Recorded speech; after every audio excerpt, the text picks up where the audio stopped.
By their arguments, ladies and gentlemen, you may know them. When people begin to introduce the non sequitur, you know you're onto something.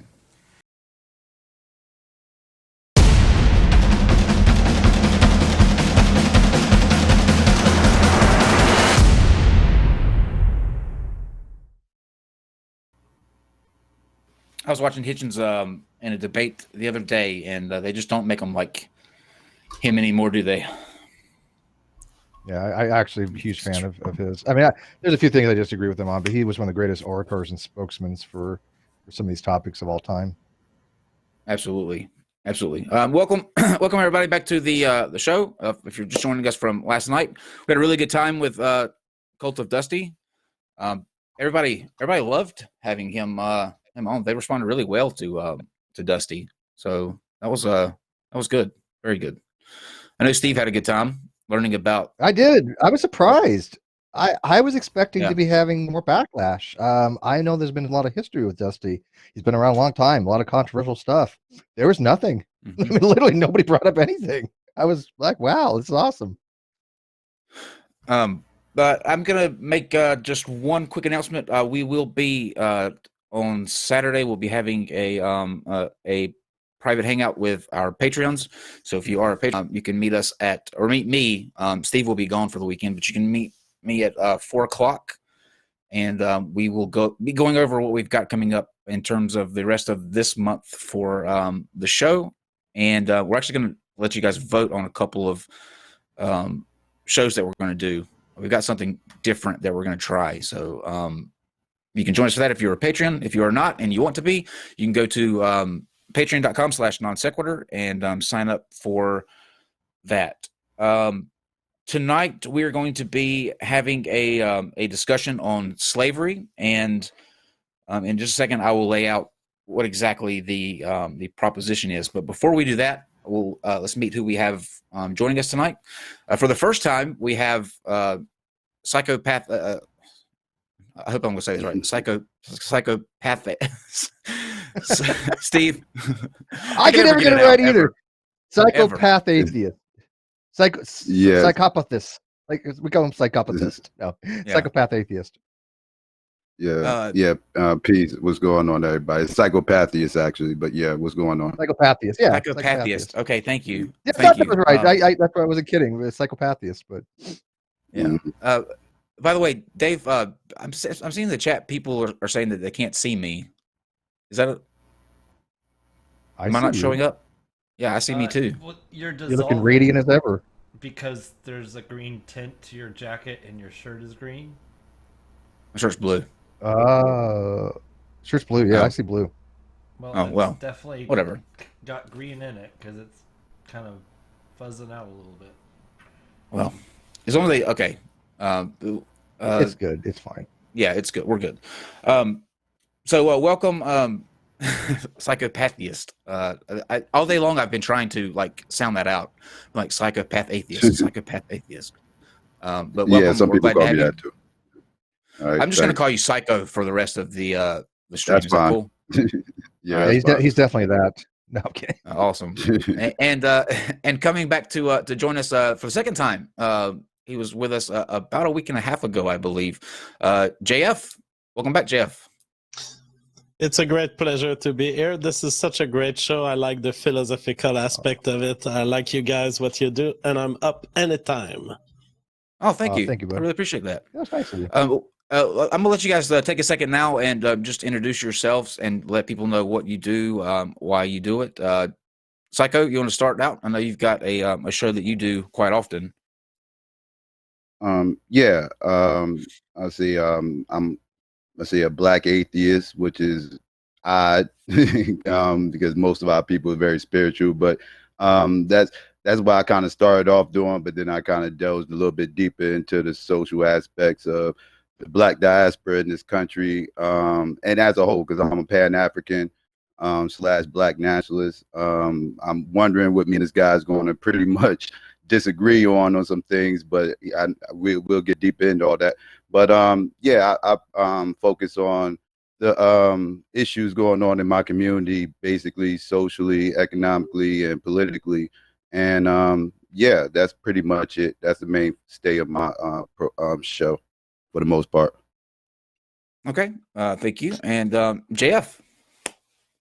Well, I'm pretty intimidated by Sykopathiest icon. It looks rough. I'm intimidated to have him as an opponent. But I'm Jean-François Gariepy. I'm a biologist. I've been studying society of monkeys, social interactions in humans at the doctoral, postdoctoral level, neuroscience, surgery, and now evolution and the mathematics of the emergence of life. And I've also been making cases about moral stuff like slavery. And my position today will be simply that slavery is often demonized. It was an institution. I'm not going to make a case that slavery should be good and always accepted, but I think that the institution is getting demonized. We'll see through there's many points at which there is deception in our representation of what slavery was. To me, it was a working relationship that did involve a violation of consent. So it is ultimately a moral violation. However, slavery ultimately was good for the Black people who got involved into it. It was favorable to the well-being of their descendant and to the existence of their descendant. My understanding from the accent of Sykopathiest is that he's in America right now, and we may have a case of a Black person who depends on slavery for his own existence. There would be no Black person in America if it wasn't of slavery.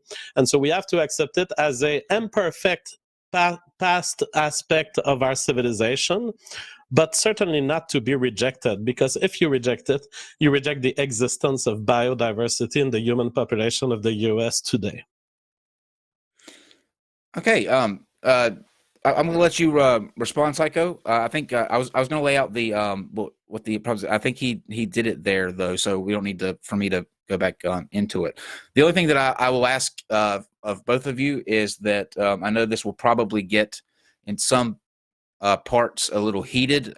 Just don't talk over each other so that people can hear both of your sides. We'll give you each all the time that you need to make your say your side and get your argument out, but just try not to talk over each other. That's my one pet peeve. All right, Psycho, do you want to respond to anything that Jeff just said there? Yeah.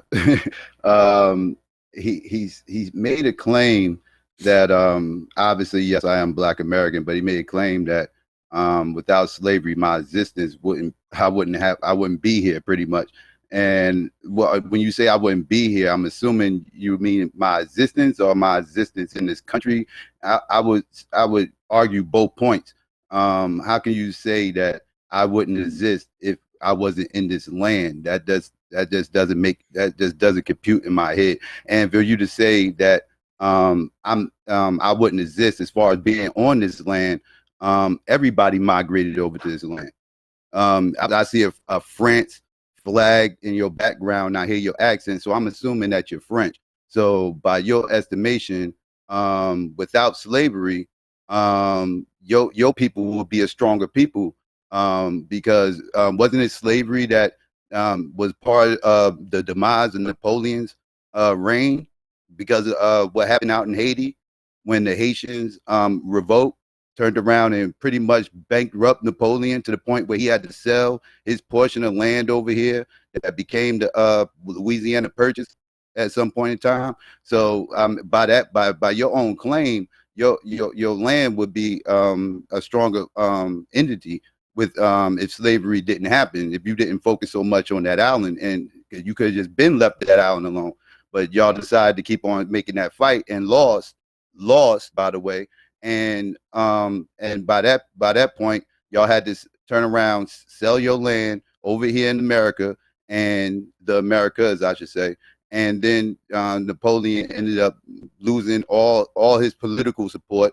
Everybody turned on him, exiled him, if I am mistaken, from his own country. So do you live here in America? Because I'm not too familiar with you. Do you even live here? So I've lived in the U.S. for 5 years. To be precise, this is a Québécois flag. So I'm a descendant of the French people. However, my ancestors that were French have traveled to America, into Quebec, around the 17th century, among the first waves of migration of white people from France to the east coast of America. And I want to say, as a Québécois person, I want to deny being involved, and my ancestors being involved in any sort of slavery of black people. Today, I'm making a case as someone who's an observer of the American situation. Huh? Can you prove that? What did you say? How can I prove that?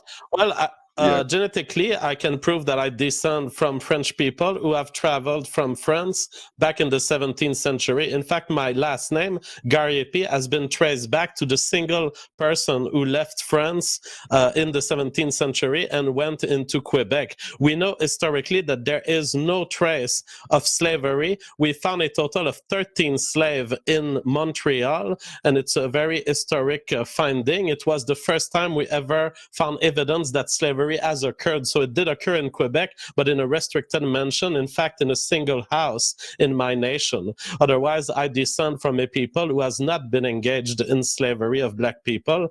And since I left my ancestors left the European continent before the transatlantic slave trade. Sorry, I had a difficulty pronouncing it. I can say safely that for the last thousands of years, I've not been involved in lineages that have been enslaving other humans. That's at the personal level. Now, as an observer of the American situation, I still have a rather positive outlook on slavery, not that everything was good about it, but I would point out that we can also make a case that any institution where violence occurs is bad. Someone could be coming here and make the case that marriage is a violent institution because some husbands beat their wives. I think that would be unfair to the institution. What we have to recognize is that, yes, marriage can sometimes put you in a condition where you will be the victim of violence, but that it has a positive outcomes on the rest of society, and that it's not always a violent operation. I think that slavery, when you look, for example, at the state of black people today, of course, it's undeniable that the descendants of slaves in the U.S. have one of the best circumstances for any black person on the entire planet in terms of literacy, in terms of economic opportunity, in terms of satisfaction with their life, and in terms of the quality of life that they benefit from. That is a consequence of slavery, and we have to deal with it. Why is it that essentially, if you were a black person in Africa 400 years ago, there was two outputs for you. Either your descendants would be transported to the US and work on cotton farms and the likes in the south of the US, or your descendants would stay in Africa. Would you recognize, Sykopathiest, that those who were brought to the US have secured a better future for their children?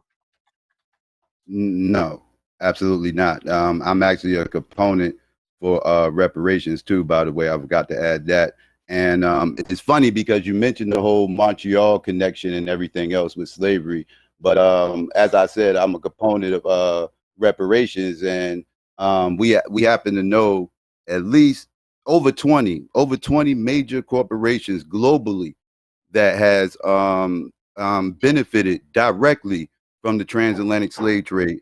And one of them would be the Canadian National Railway Company that's based in Montreal and Quebec, Canada.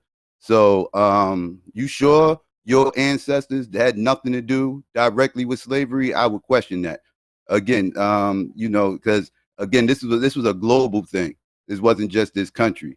You know, I'm sure you well studied enough to understand how the transatlantic slave trade worked and how many countries was involved with this. And when we talk in reparations, when I talk reparations, I'm talking globally, but mainly in this country. But again, I can name you a bunch of corporations that directly benefited from slavery, major corporations in this country and globally all the way around. So like I said, if I dug deep enough in your ancestry, I'm sure I could find some kind of connection with your ancestors in slavery. I'm positive of. Well, you can. There are books written on the Gariepy. It's something that has been studied a lot. So I'm reporting what I know from this genealogy. You are free to do your own research. But I don't think that your comment there addresses my point.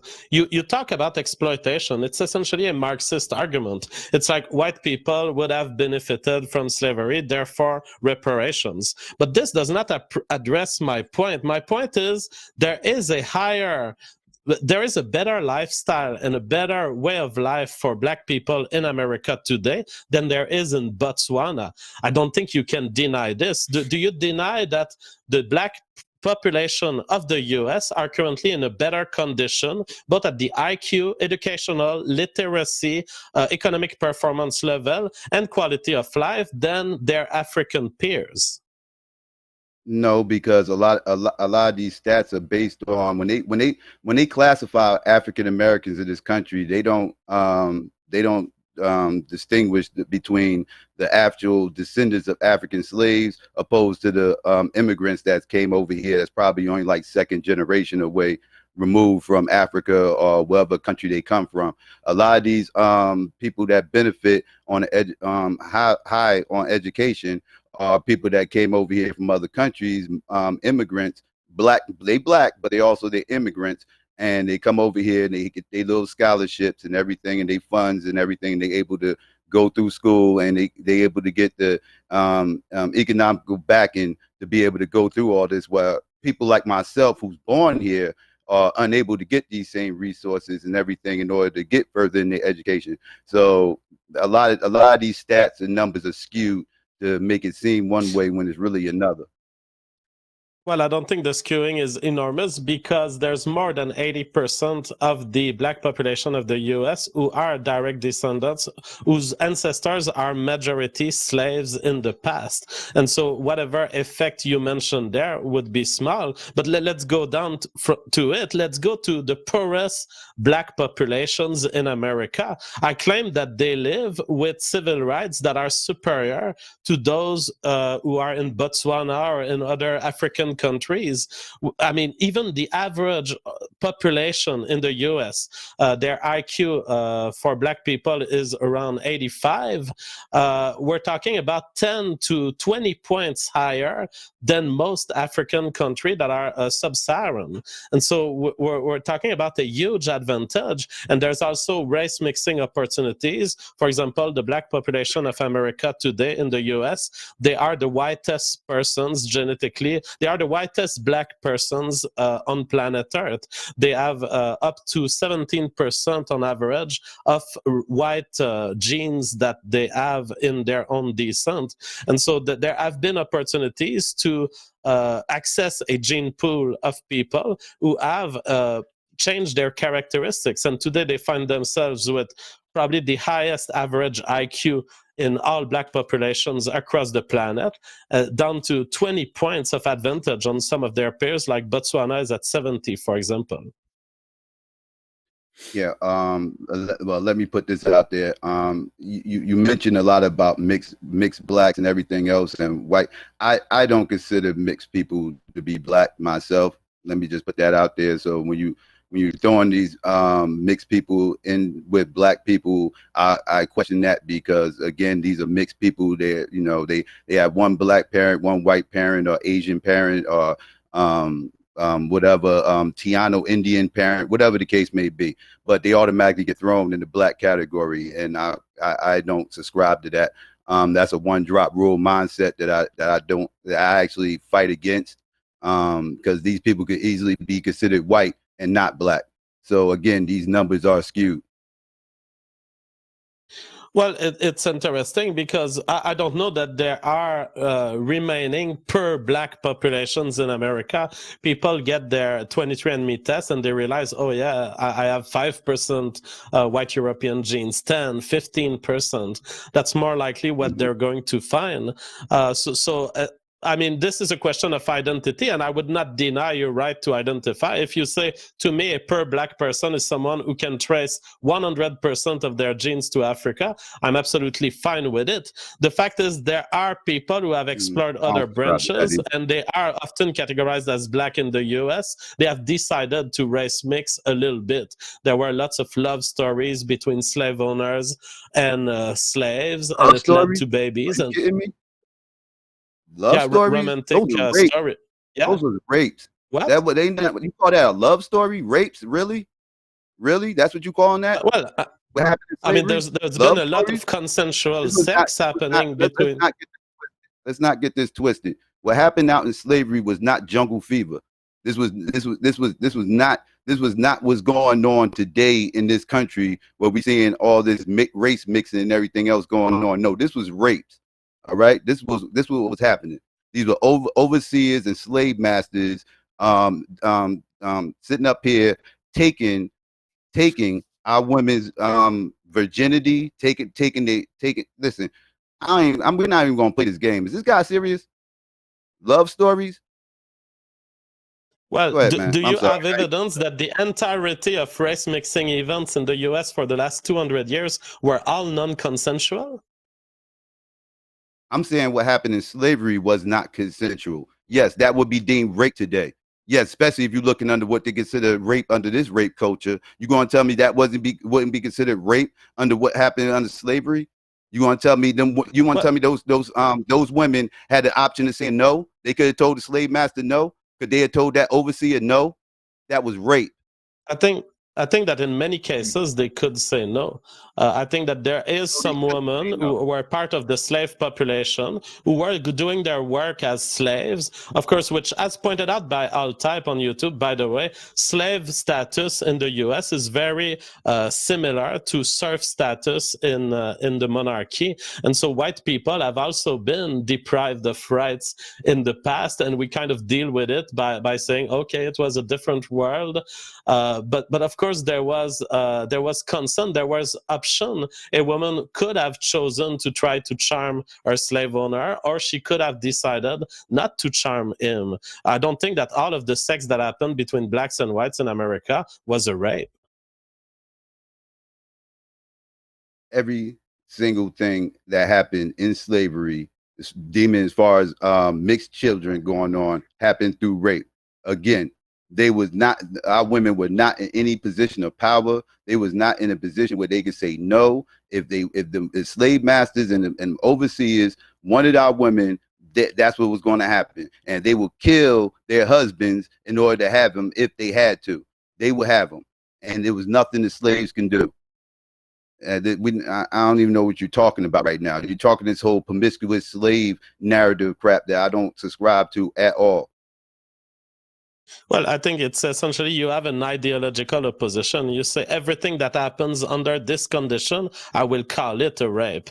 Of course, I have a more subtle understanding of it, and I don't think that you have brought evidence that convinces me that it was all rape. I don't deny that there were rapes. There were rapes, of course, in slavery, just like there was in society, and there is still in society today. But to designate an entire population and say all of the sex that happened there was all rape, I just can't in the absence of evidence. I just told you they was not in position of power. They was not in a position where they can even say no anything. That was rape. That was rape. What you're saying is that they couldn't consent because of the slavery aspect. That negates any sort of consent, because either they would have to feel like they would, they had to do this or suffer some sort of repercussions. Or is that what you're saying? Yeah, possibly death. Yes.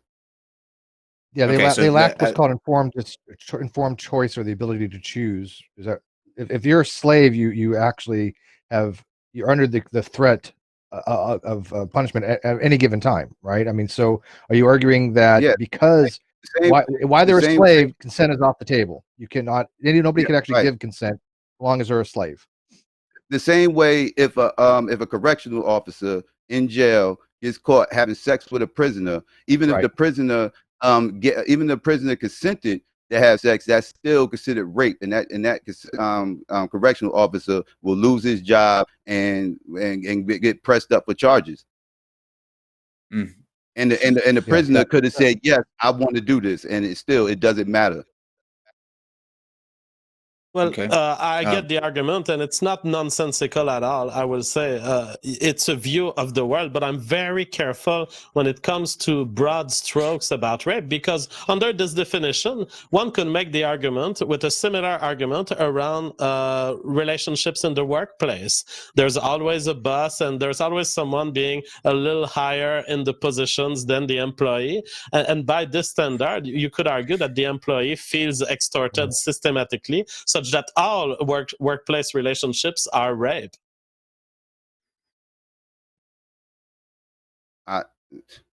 No, I don't necessarily hold that position either. But this is a little bit different than what we're talking about under captivity.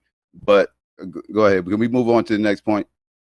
Yeah, that's a false equivalency. Just I would say, actually. How is that a false equivalency? I'm saying that that a similar argument can be made for another system. The thing is, if you are to attribute a rape, there's a victim and someone committing the crime. For me to attribute, to say a crime occurred, I need a victim. I need someone who says, yeah, I was raped. It's not my impression that all women who have engaged in race mixing in these dates were raped, that they have claimed to be rape victims. And so I'm extremely careful in attributing rape as a third party without having a victim telling me, yeah, I was raped.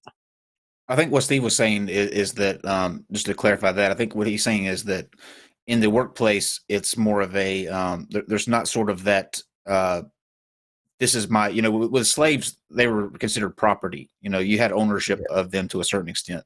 In the workplace, it's not like that. You're either on equal footing, but you're both considered people separate from each other. You're not beholden to the person that you work with. So I think the entire point they're saying is that just the slaves felt some sort of, if they didn't go along with this, even, whether they wanted to or not, if they didn't go along with it, there could be horrible repercussions to their physical well-being. And so in prison, you have color authority. Right, you have jurisdiction over a person. They do not have autonomy any longer. Right, they're a ward of the state. They are, for all practical purposes, property of the state. Which would, again, like Kyle was saying, in slavery, people are property. Right, so there's a false equivalency there, because when you're working for somebody, you're not property of the corporation. There's some equality there. Now can people use that authoritative position that they're in to coerce? Yes. That's not rape. That is just, it's unethical, but it's not construed as rape, because they don't have the color of authority that they're operating over. Or as Sykopathiest was saying, the slave owner has the dominion over their slaves. They are considered property to them. Well, I mean, there are some leftists who want to consider this as a rape. There are some leftists who say if you are under any circumstance of pressure, it is rape.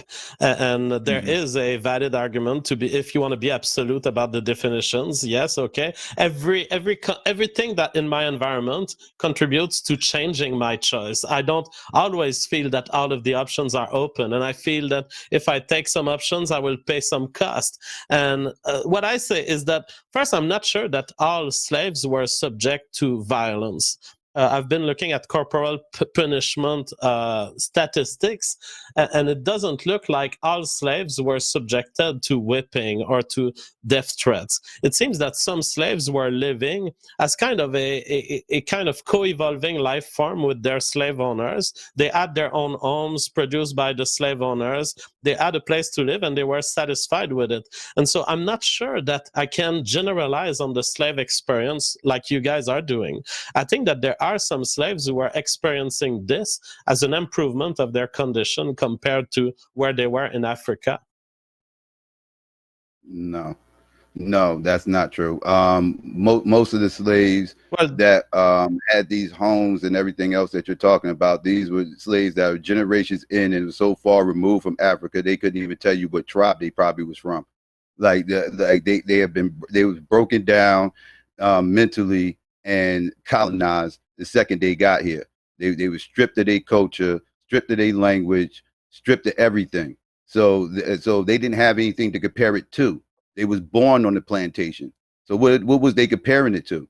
So I'm a little confused how you coming up with this narrative.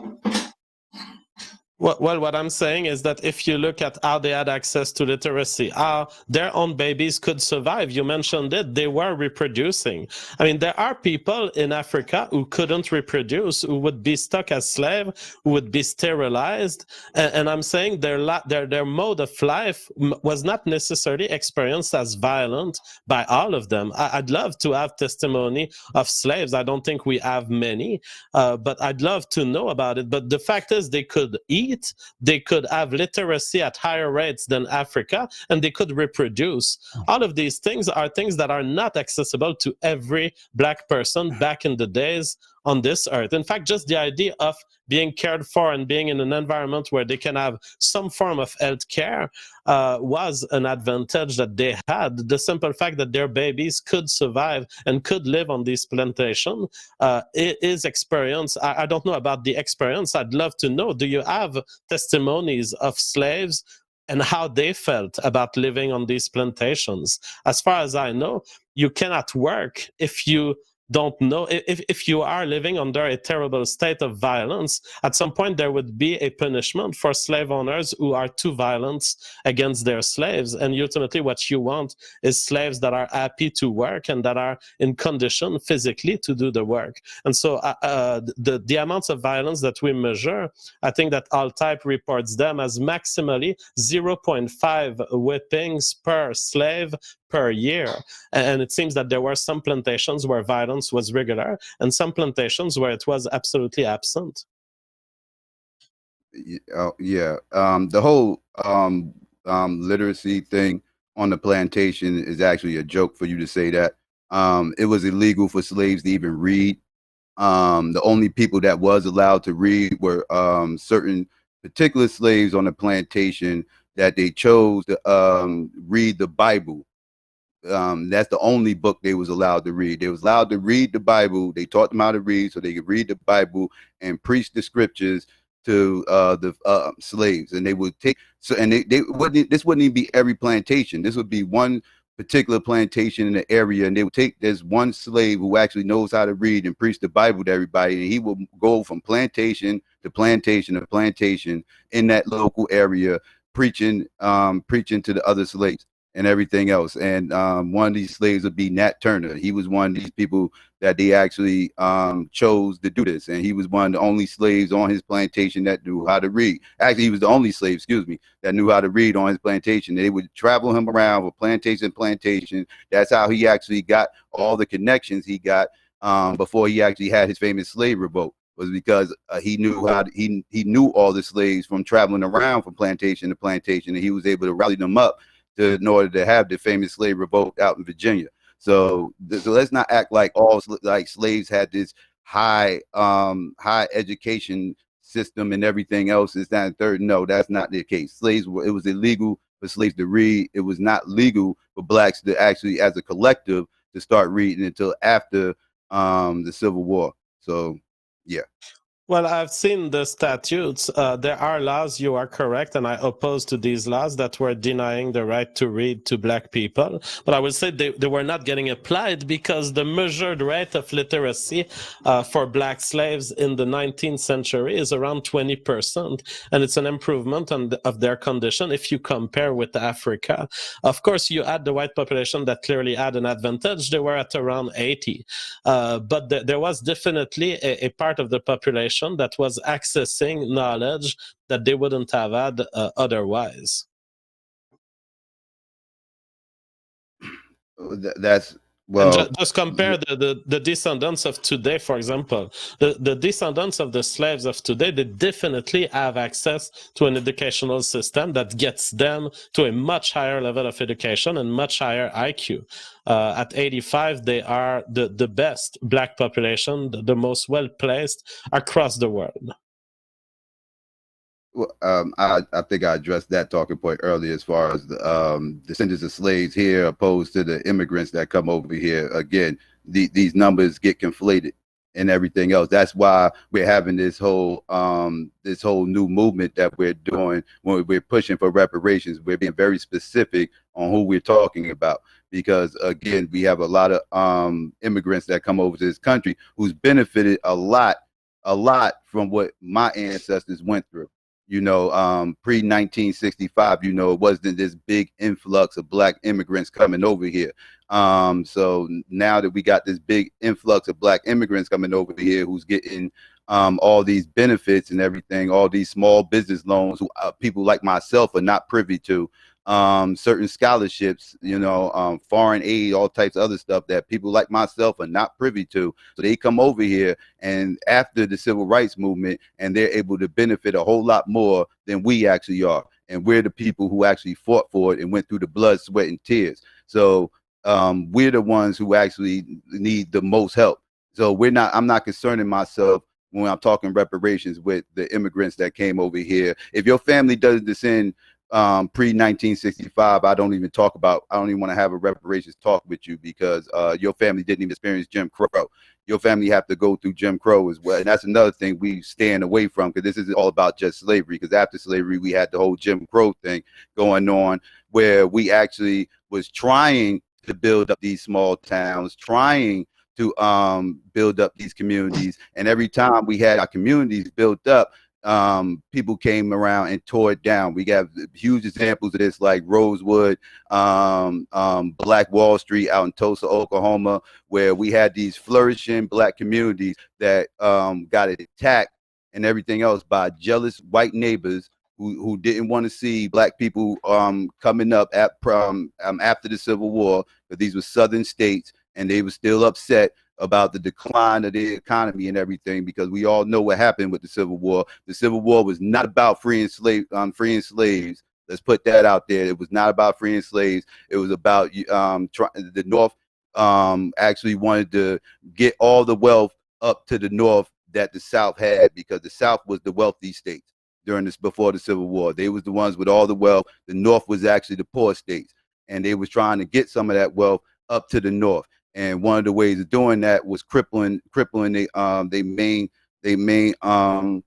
workforce, which was slaves and everything else. And you know, it was all political move, a whole bunch of other stuff going on. We could talk about that for hours. But at the end of the day, we was promised something at the end of that war that we never got. You know, that we was promised 40 acres and a mule and $100 a person. And we never got that. We never received that. They pushed it along so far. Then Andrew Jackson got into office, and he completely abolished anything that was in motions to happen for us to get reparations. And since 62? Since 1862, they have gave out billions of land in this billions of acres of land in this country, and not 1 inch of that land went to Black Americans that descend from slavery, not 1 inch. And it's been billions of acres since 1862. And so we're owed. This country owes us a huge debt, and I'm gonna keep pressing until we get that debt paid. All right, I think it's a good moment to talk about reparations. I will just, I think I have a different view of the North and South difference of development. The South was rich in that they had plantations, they had a basic economic activity going on, but the North, in many indicators, including the building of railroads, for example, much more common in the North. And so they had a type of development that was much more modern, and I would argue that was ultimately more wealth in the North, but it was a form of wealth that was in technological development and industrial progress. That being said, it's a point of detail. As far as reparations goes, I think it would be the worst idea possible. I disagree on two points. The first is that what is the basis for reparation? What is the status quo? What is the 0 point at which we owe you reparation? And I would argue you cannot demand reparation to descendants of white people. You cannot steal money from the people of today because they're white, because you perceive that your population was owed this in the past. You cannot punish new individuals for crimes that were committed by other individuals, even if it was their ancestor. That is my view morally. But I would say also in pragmatic terms, paying reparations to blacks in America would be a terrible idea for them. It would put them in a state where they are entitled to some income, to some amount of money, without having worked for it, with a system that is absolutely anti-meritocratic. So you would find yourself with essentially a social welfare system for blacks, which would still depress success in the black population. Because we know the key in white societies on how we reward success and how the proportion of the reward is proportional to the success and to the utility of the goods produced. So someone who starts a company that is bad will fail. Someone who starts a company that produces iPhones and that people like will have success and will have more money.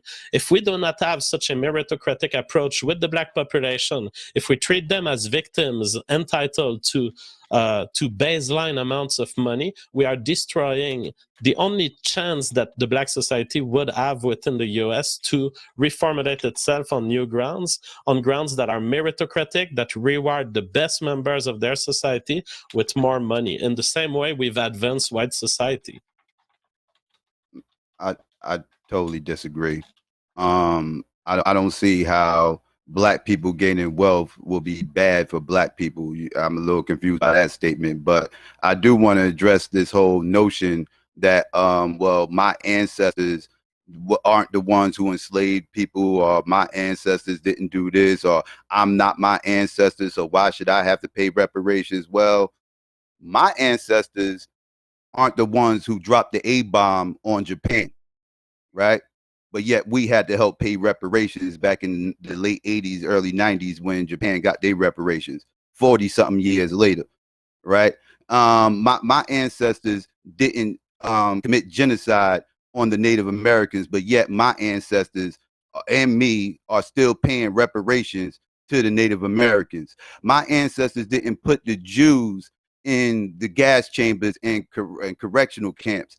We didn't do that, but yet we are still helping pay reparations annually to Israel. So we have been helping pay for reparations forever, since we've been paying taxes. So, but yet nobody cares. But when we talk about getting our reparations, everybody's like, oh, well, my ancestors didn't have nothing to do with it. My ancestors didn't do this. I didn't do anything. I had nothing to do with it. Well, when did black people do any of this stuff? We've been paying for it. So I that's like crying me crocodile tears with that one. So that's a horrible notion. Like I said, there have been groups of individuals getting paid by globally and by this country for decades for stuff that we had nothing to do with. And how come when it's time for us to get paid and it's time for us to get what's due to us in this country, what was promised to us, by the way, because slavery happened before World War II. Slavery happened before. Well, actually, slavery didn't happen. Slavery happened during the genocide of the Native Americans. So I can't say that. But at the end of the day, still, they got land. They reparations. They got money. They get money. They get checked all the time, just for being a registered Native American. They get a check all the time. They get tax-free. They got tax-free land. They get free scholarships. They get all this stuff. We don't get nothing. Then people say, well, the Native Americans aren't doing that great and everything else. Well, let us not do great. Give us some land. Give us some access to some casinos. Give us a check all the time, periodically throughout the course of the year, just for being a registered descendant of a slave, and let us worry about how we do on that land. Don't try to sit up here and predict what we're going to do or how it's going to work out. Give it to us and let us figure it out, and let the cards go as they lay. It is what it is.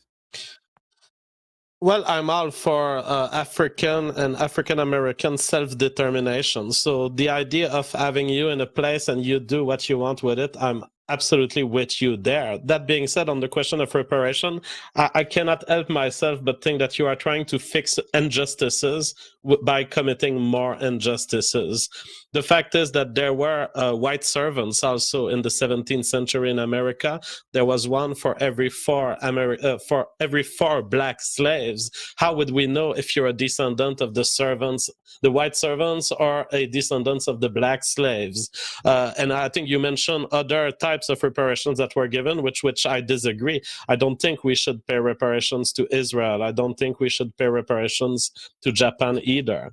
It's sad, but we do have to do it. It seems that it's been chosen against our will, but I disagree with it. But it's not by taking money, which is essentially a race-based request. At this point, what you're suggesting is essentially it will be assumed that the white people of America will be paying the reparations, and the black people of America will be somewhat assumed, if they can demonstrate that their ancestors were there before 1960s, that they must have been slaves. But the reality is much more complex. You're going to steal money from people who may not have hurt your ancestors at all.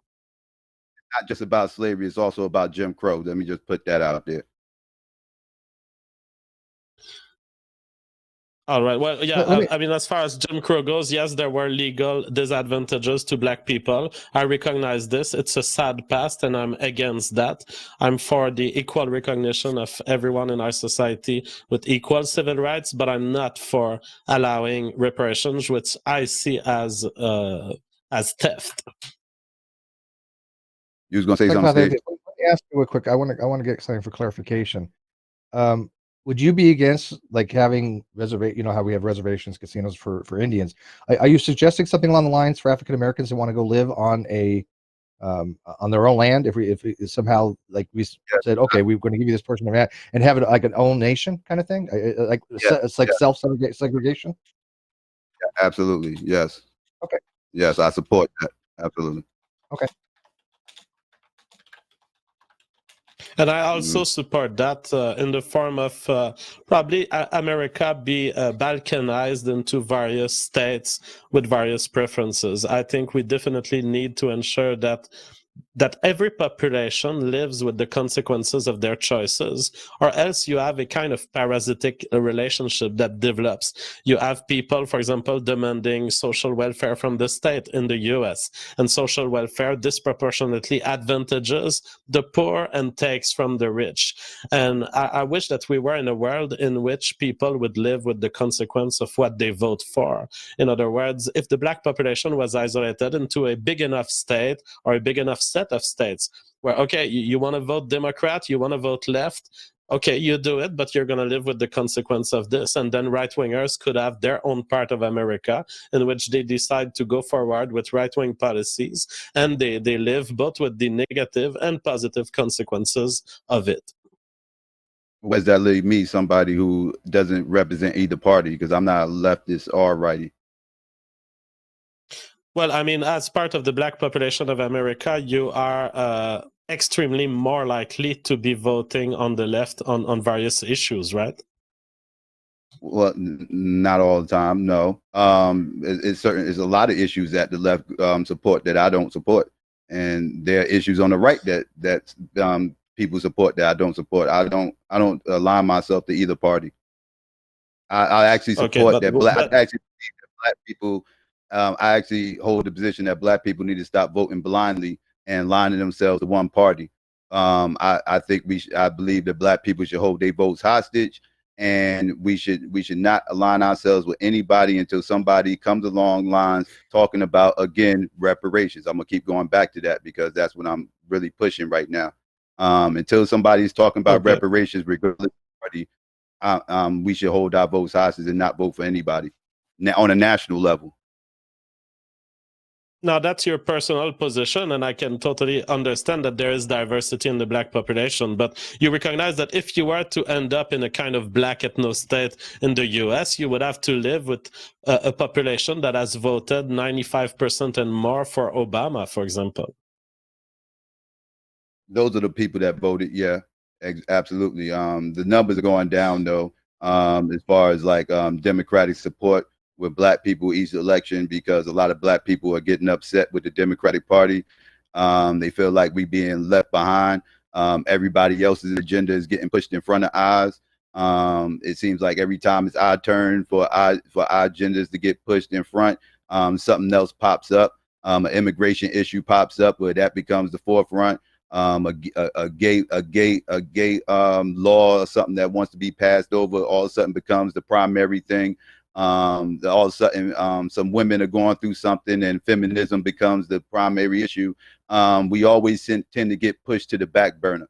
It's always somebody else we always got to wait for somebody else to fix their issues. So a lot of black people are starting to get a little bit annoyed at this, and you got people like myself who's smart enough to realize the conservatives ain't the way to go either. So what we need to do, me personally, I feel what we need to do is form our own party locally and start doing what we have to do on a local level. And as far as the national level, again, hold our votes hostage until somebody is actually coming with a serious black agenda, not a minority agenda, but a black agenda, because a minority agenda includes women from all ethnicities. Minority includes Asians, Hispanics. It includes gays. It includes everybody, right? It's nothing that's specific for black people. We need something that is specific for black people. We can't keep doing this. We can't keep having these situations where everybody else keeps getting pushed in front of us, and we just getting scraps, we getting crumbs, and it's not getting us anywhere. We've been doing this for decades, and it's not working. So we need to start doing something else to change the political landscape. Me personally, that's the position that I hold. That's poetry to my ear. I've been even called a black nationalist by my audience. Yeah, I fully agree with you. The black population of the US was used by other parts of the left to advance the whole minority agenda, including things that don't relate to the black population at all, including LGBT rights and homosexuals, which is all bunched together under minority rights and minority civil rights. And there is a fight for civil rights that was legitimate. It was the one of black people, and to some extent the one of gay people for right to marriage simply. But then we are faced with people who want to claim more civil rights, which are essentially claims for inequality in modern society, and they often do it on the back of the black population. And I fully stand with your goal there. I hope that you can develop a political option for black people where they don't get used as a tool against the right wing. Well, yeah, and I don't want the right wing to start trying to use us as a tool against the left either. You know, because again, that's why I don't want us aligning ourselves to either party, because I understand it's a chess game, and I understand we are pawns in this chess game. I'd rather us become a more powerful piece than a pawn on this chessboard, and we're not going to do that by just blindly going to the polls every time we go to the ballot and just going straight down the line, all left. We just been programmed to do that. And you got people like myself that's trying to get our people more politically literate, so we can understand what's going on and actually start pushing for real things to happen. Because at this pace, we're just going to things ain't going to be too much better in 50 years. And I wanted to be a situation where I already know it's not going to happen in my lifetime, but I would like for my great grandkids to have a better life than me and my predecessors had. That's just me personally. But I would like to get things in motion. That's just me.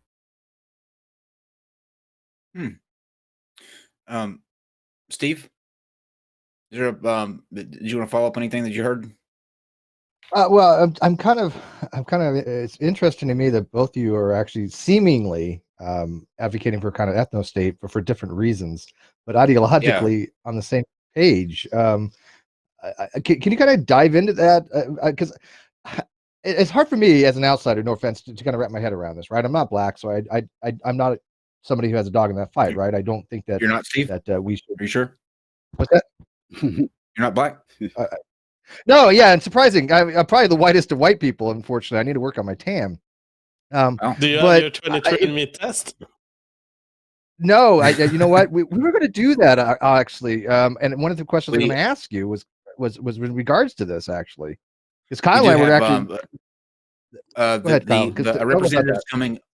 A representative is coming on the show, and it's probably going to be 6 weeks. But we're going to take the tests, and then a representative from MyHeritage is going to come on to the show and go through our results with us live on the show. So they'll actually walk us through like which parts that we originated from. Yeah. Nice. So, I've so I was been going to ask publishing my results. So Jeff, when it comes to the genetics, how do we make these determinations? I'm not a race realist, you are, but how do we go about defining what somebody is if they're a black person? Now, again, we all know about the one drop rule, but genetically, I don't know if that's has any significance. Well, the point with genetic distinctions is that they are kind of arbitrary, but they are there. They are facts of the world that are spread across continuum. Just like, think about the distinction between red and blue and yellow in your paint icon, where you can select all colors between red and blue. Where is it that we decide that it starts being red, and where is it that we decide it starts being blue? The same is true of genetics. And so what I point out in my video, What is White, is it can be anything. It depends on what is your political project with the distinction you're trying to do. Is it white enough to be in Sweden, for example, and to have 100% Nordic genes? Well, yes, I feel that I'm pretty much part of this nuclei, having French and German genes. Then we progress. We go to Greece. A lot of people, because this is the country where my identification starts separating, and where I say I don't feel that I'm part of the genetic nuclei of humanity that Greece is in, and they have a lot of mixing events with Turks. And then we advance toward the Middle East, and it's still people with white skin largely. They have a slightly browner skin, but genetically they are completely different. Similarly for Russians, for example, they have a Slav population that has identifiable genes that are distinguished from the white Western Europeans and Nordic Europeans. And what I say is, the line where you want to put it and where you identify, it's all yours. It's all you decide what do you identify with. And it all depends on what you want to do with the information. Are you looking for dating choices? Are you looking to date within your own race? Or are you looking to build a nation? And then it will depend on what you want to do with the information and who you are and who you feel you are. Well, let me ask you about dating, like in the races. I've always thought that was kind of an odd thing. Like, for example, I don't think that should be even a factor. People are attracted to who they're attracted to. If I find a woman who's black attractive, I have no qualm dating them, right? I don't understand how race needs to be part of our mating, unless you're saying there's some kind of actual genetic reasons why would we prefer to date somebody of our, quote, same race as opposed to some other race. Is there any genetic reasons for that? Because again, I find that the people date people because of who they are, not because of their skin color. I have both statistical reasons and I have personal reasons to give you. Personally, I was just like you. When I was young, I was married for 3 or 4 years to a black woman. And I'm a very open guy. I've been dating Asians. I've been dating pretty much around the world. And there is no word to say how comfortable I am with a true 100% white European. It feels good. Everything seems more harmonized. That's how I feel. It's subjective, but I will tell you, if when I was young, someone could have entered it into my brain that, yeah, it does matter. Oh God, the time and the violence I would have saved in my life, the abuse I've been exposed to by being in these relationships where the woman is so different from what your genes expect that it crashes systematically. Now, it's personal experience. It doesn't have any statistical value.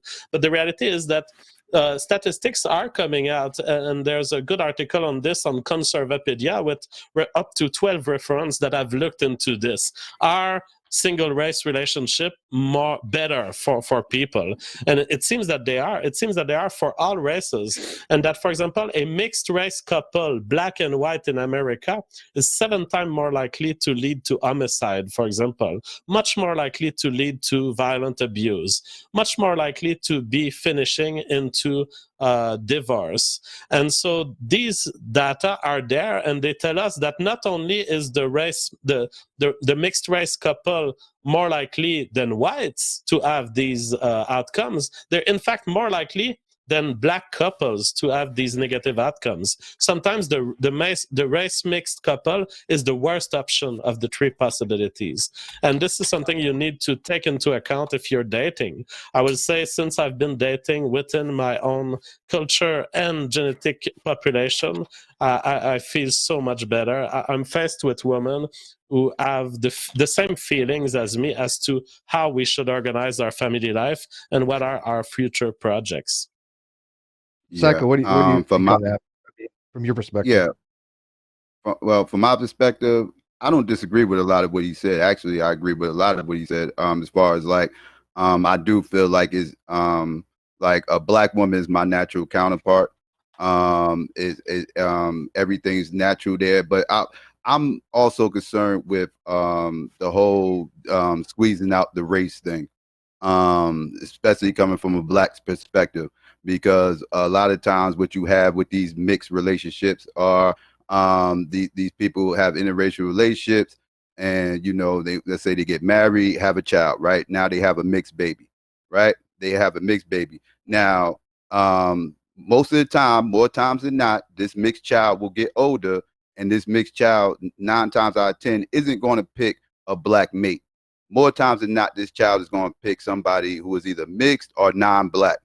And therefore, which means I can have a child with a white person, have a mixed baby, that mixed baby get older, have a child with a white person, and my child is going to come out not black at all. I'm going to have a non-black grandbaby. That's an issue for me personally. I don't want to have non-black grandkids. I want my grandkids to look like me. I want my grandkids to have my culture. I want them to have our language, our demeanor. I want them to represent me. I don't feel like it's anything wrong with people wanting to have that stance. I'm totally fine with his position on interracial dating, because I actually share a lot of those views. What about people that don't want that And stance? I would say there is evolutionary. Oops, sorry. Do you want to speak? Yeah, I was just going to say, what about people that don't want that stance? For example, if I want to marry somebody that is black that I fell in love with, and I think mixed babies are beautiful. I think they're some of the most attractive women I've ever seen are mixed. If I wanted that, if I didn't care that my grandchild had either that was black, white, mixed, whatever, if I had no compunction about that whatsoever, it wasn't a factor in my dating thing, Psycho, would you say that I shouldn't do that, or that you just don't care one way or another what somebody else does? It's not something I promote. I mean, it's an individual choice everybody has to make. I don't think it should be outlawed, but it's not something I promote. It's something again, I'm concerned about racial genocide. I really am. I see it happening right before my eyes.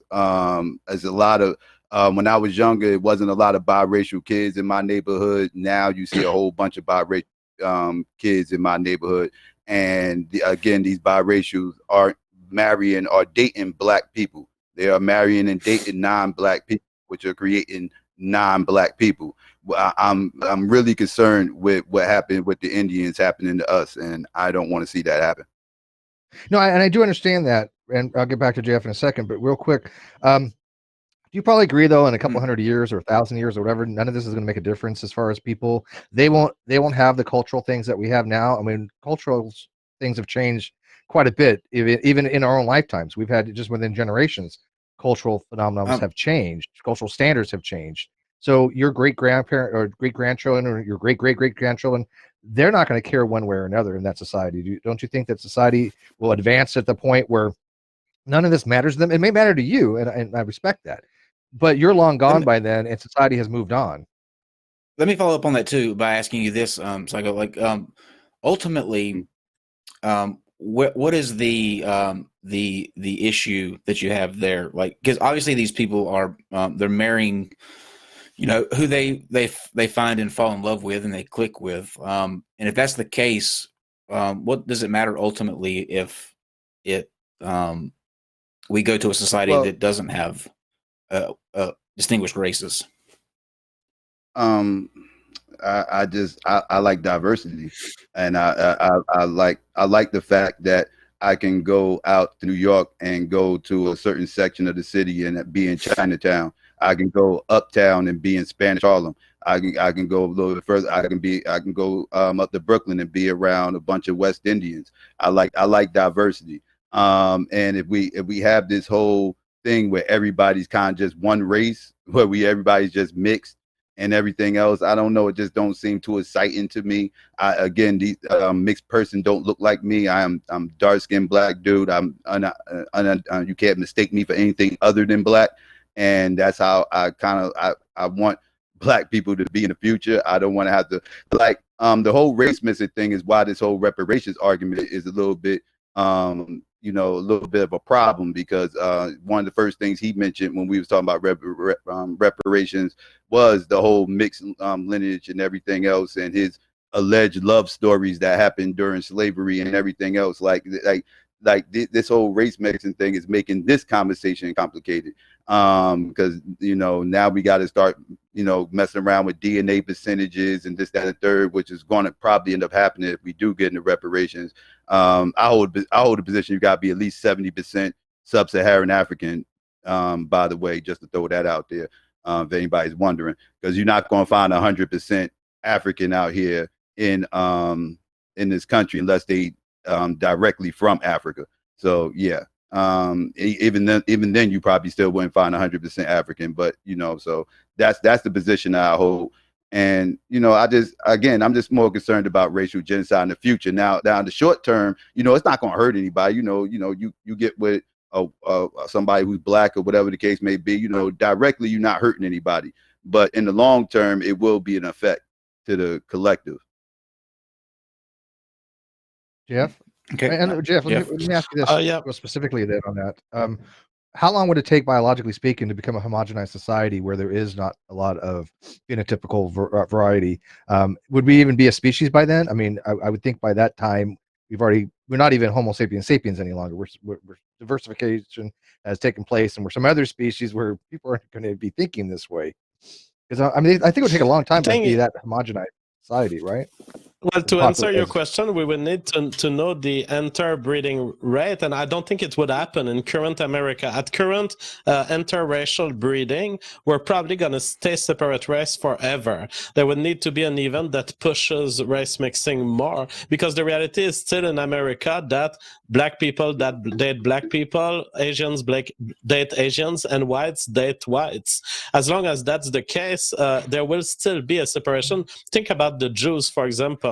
A population that has been surviving across the world, traveling from country to country. There's still a genetic distinct nuclei of humanity after hundreds of years of being kicked out of nations and coming back into other nations. Yet they are heavily interbreeding. There's lots of people in the Jewish population, they give up Judaism, they just find a local person and they reproduce with a white person in Europe or an Indian in India.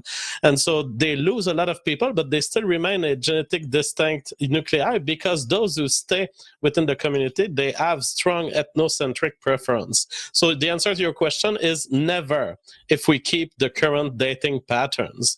Now, I will say I've been called people have been calling bullshit on my claims about race mixing and effects on health and various psychological measures. So I'm just going to put it right now in the chat.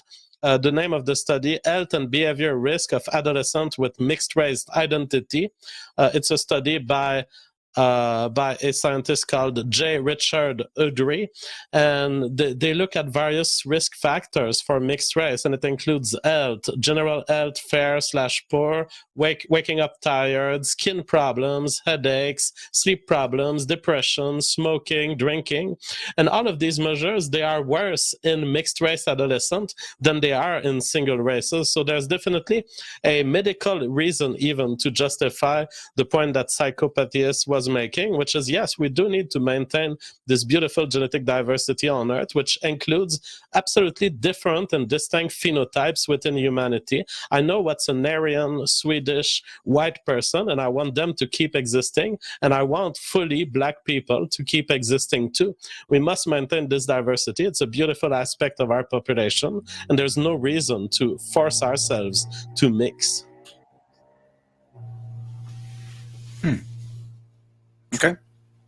Steve, was that all you wanted to? Yeah, that's all I wanted to know on that. Because I agree, though. I don't think it seems with the mixing rates will ever become homogenized to the point where there just won't be any races. I don't see how that's going to happen. And Casey, I know that we spoke at the beginning.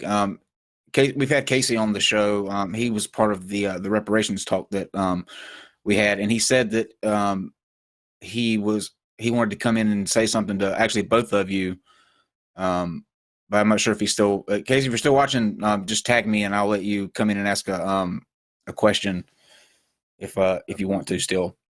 I didn't expect the two of you at all to be sort of agreeing towards the end. Like that kind of came out of left field, so was not expecting that at all. That was quite the curveball. You've not been familiarized with the association between various forms of ethno-nationalism, and we are both ethno-nationalists, and ethno-nationalism doesn't mean whites are better than blacks, therefore we should dominate the world. It means everyone should handle their own freedom and their own people in the way they want without interference from others.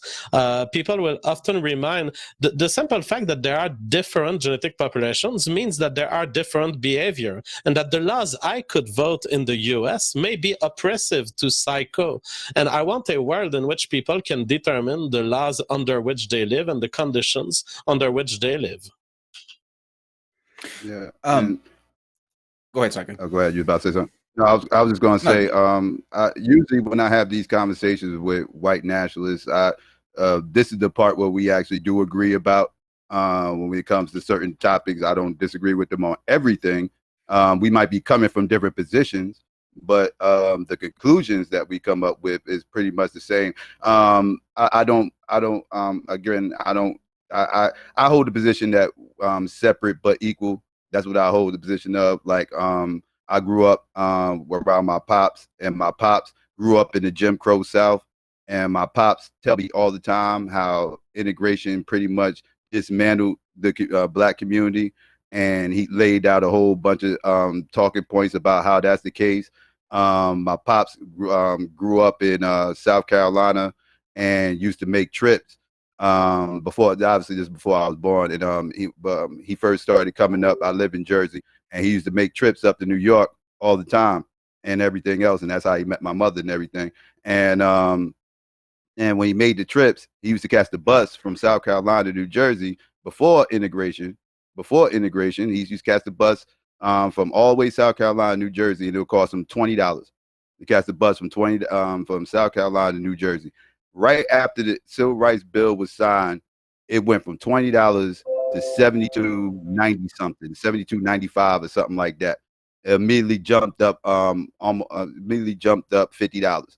So what integration did was allow these huge corporations to come into our community and suck our community dry, take all our income out of the community and not put anything in. It killed all the mom and pop stores and everything else that was built on the backs of black families. They all had to shut down. They couldn't compete with the margin prices that the big corporations was coming in with. So integration actually helped white America more than it helped black America, truth be told, because what it did was, again, it killed that economic system, which wasn't huge, but it was better because, again, we was able to keep our money circulating within our community. Now our money doesn't circulate within our community. We barely got black businesses, and the ones we do have is hardly supported because, again, they can't compete with the margin prices. They got to charge everything higher than the other store across the street that's selling things damn near half the price.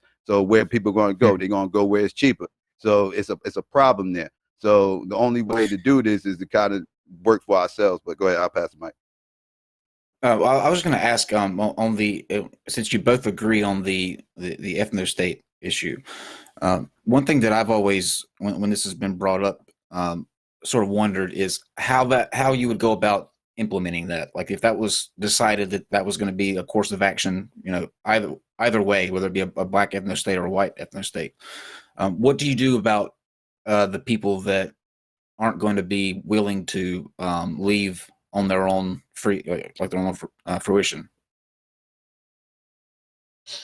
What I encourage personally is voluntary moving to an area that's already pretty much white, and just make it whiter and whiter with voluntary population movements. And at the end, at the time of separation from the US or from another country or from Europe, if we're talking about a European country, then at the time of separation, you say, all right, there's still 1% black people left in our nation. We give you the choice. You can stay there and we're going to give you the same rights. But don't expect us to be welcoming more black people through our immigration laws. We made this country white. You can still live with us. We will respect your rights. We're not going to bother you. We're not going to put you on a train, but it's going to be a white country that you live in. Yeah, no, and I get the idea of a sovereign nation, right? I mean, Indians are a sovereign nation. Their land is their own on tribalistic lands and things we've designated from. I get the concept, but Psycho, how do you think we have a society? Is it even possible to have an integrated society where you have separation but equality? Talk about the Jim Crow Steve, I hate laws, to stop you. right? I hate to stop you there, Steve. Before you ask that, though, I'm interested to hear what you would do about the people that don't want to leave. Like if you didn't get it down to like a certain percentage, what happens to the people that refuse to just leave their home or wherever they were?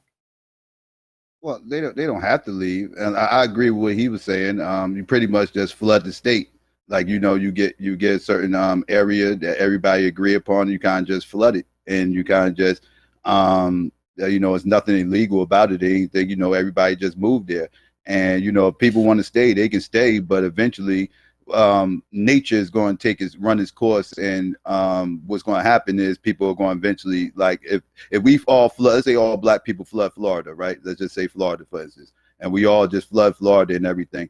By nature, what's going to happen is eventually the white people that live there is going to start feeling uncomfortable being there, and they're going to eventually start going other places anyway. Like we don't have to kick anybody out.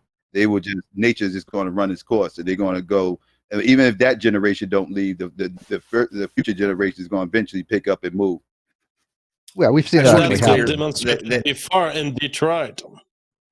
Neither of you, I just want to be clear to make sure this is clear. Neither of you are advocating that it would get to a point where any sort of violence or forced removal would be necessary, right? No, I'm not. I'm not advocating for it.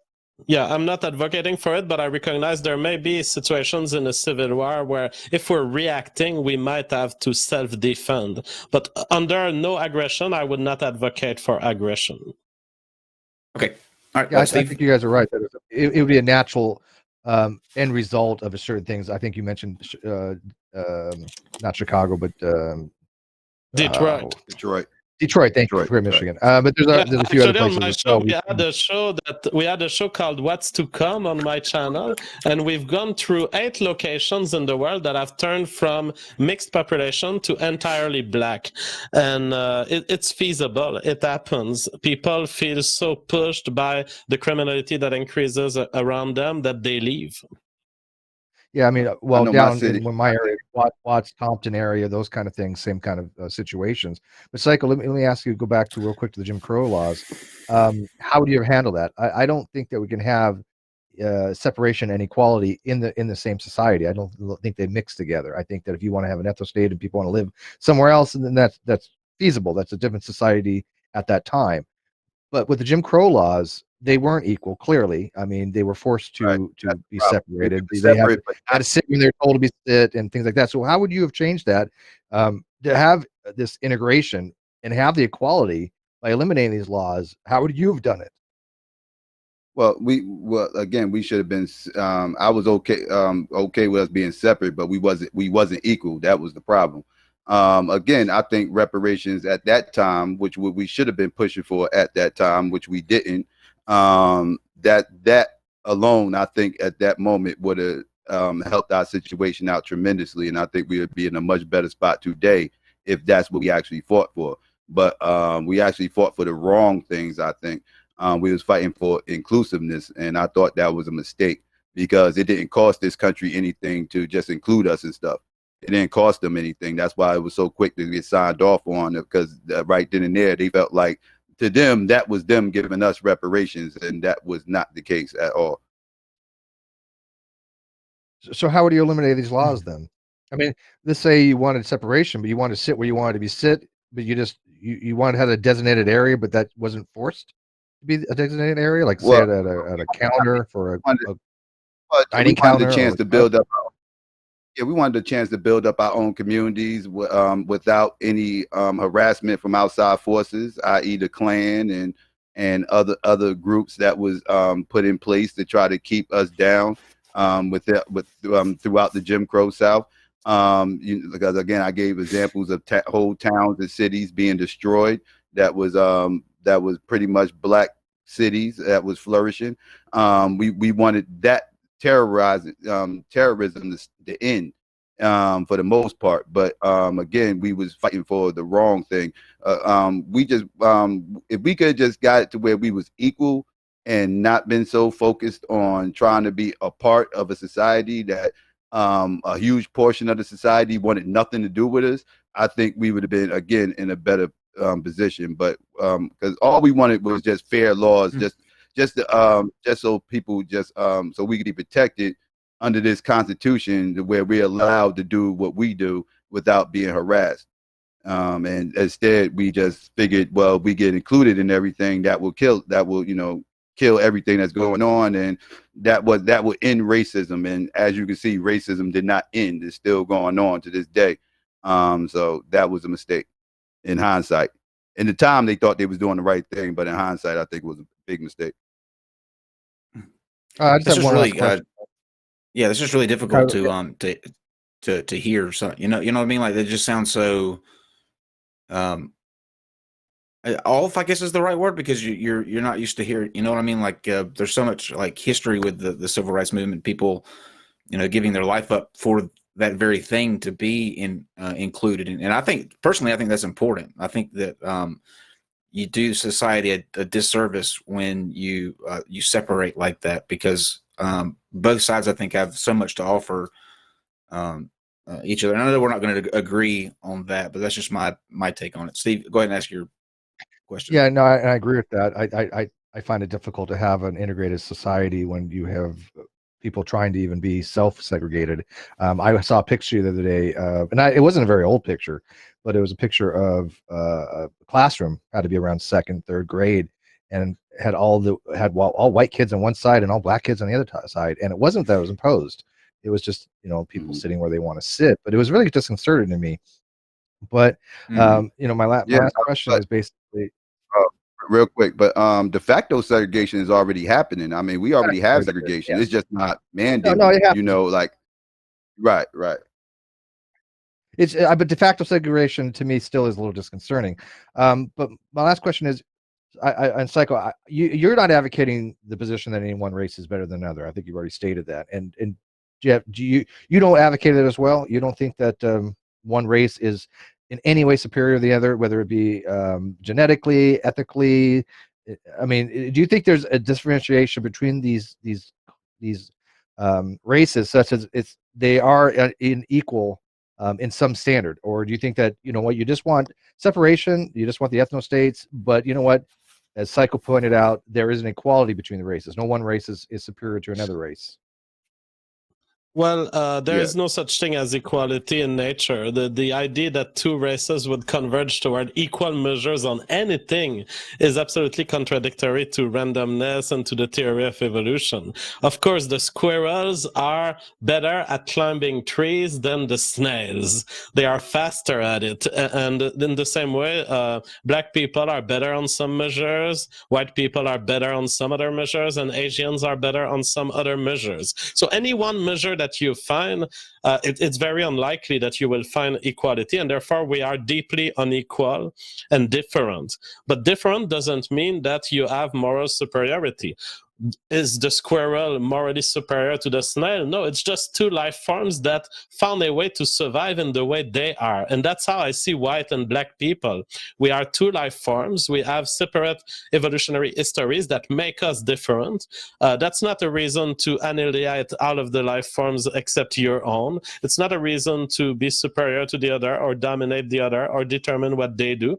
What I'm for is finding a solution on planet Earth where each of these life forms can can maintain their own presence in the world and live under the best conditions for themselves. But if we were to think about a perfect world for squirrels and a perfect world for snails, it would be two different worlds. That's why we need two different states and two different countries, so that one of us doesn't oppress the other. But Jeff, I think you may have misunderstood my question. I'm not talking about from biological standard, from a phenotype to selective pressures, right? I mean, obviously, a black person is going to be more resistant to the sun than I'm going to be resistant, right? So if that's a selective pressure, then yes, there are biological differences in that regard. I'm not asking about that. I'm talking about equal under the eyes of the law and to society as a whole. I mean, we're not talking about equal, some kind of equal when it comes to selective pressures. Clearly, phenotypes are going to be different, and if you have a phenotype that's going to be better to meet a certain condition environmentally, oh yeah, perfect, we get that. But I'm talking about equality under the eyes of basically society and the law more than anything else. Well, there's two elements to your question. One is descriptive and one is prescriptive. So descriptive, it's the state of the world currently. Are we equal under the law? Well, no, because we are so different on so many measures that any given law will be punishing more of a race than others. Take, for example, the drug laws. They end up getting a lot of black people in prison in the US. I'm against them. I'm a libertarian, so I think that people should be able to smoke drugs. But the fact is that these laws have been having an asymmetric effect. So any one law will actually punish more of a certain race than other, unless the two races are equal on that criminal trait. So I will say that's the descriptive aspect. No, we are not equal under current law in the nations we live in. Now, what I desire would be, yes, that we were equal under the law. In fact, that we would have each our different set of laws.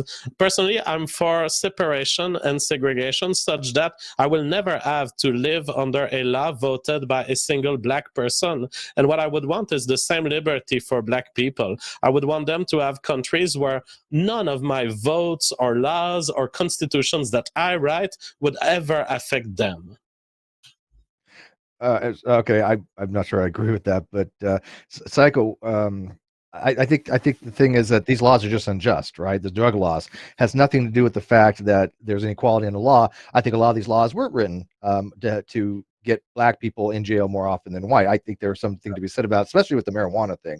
There's clearly that some of these laws were racist. I cannot argue against that, but that's just a bad law, right? I mean, do you agree, Psycho, that yes, we have bad laws, but if these laws were written properly, then there should be equality under the law?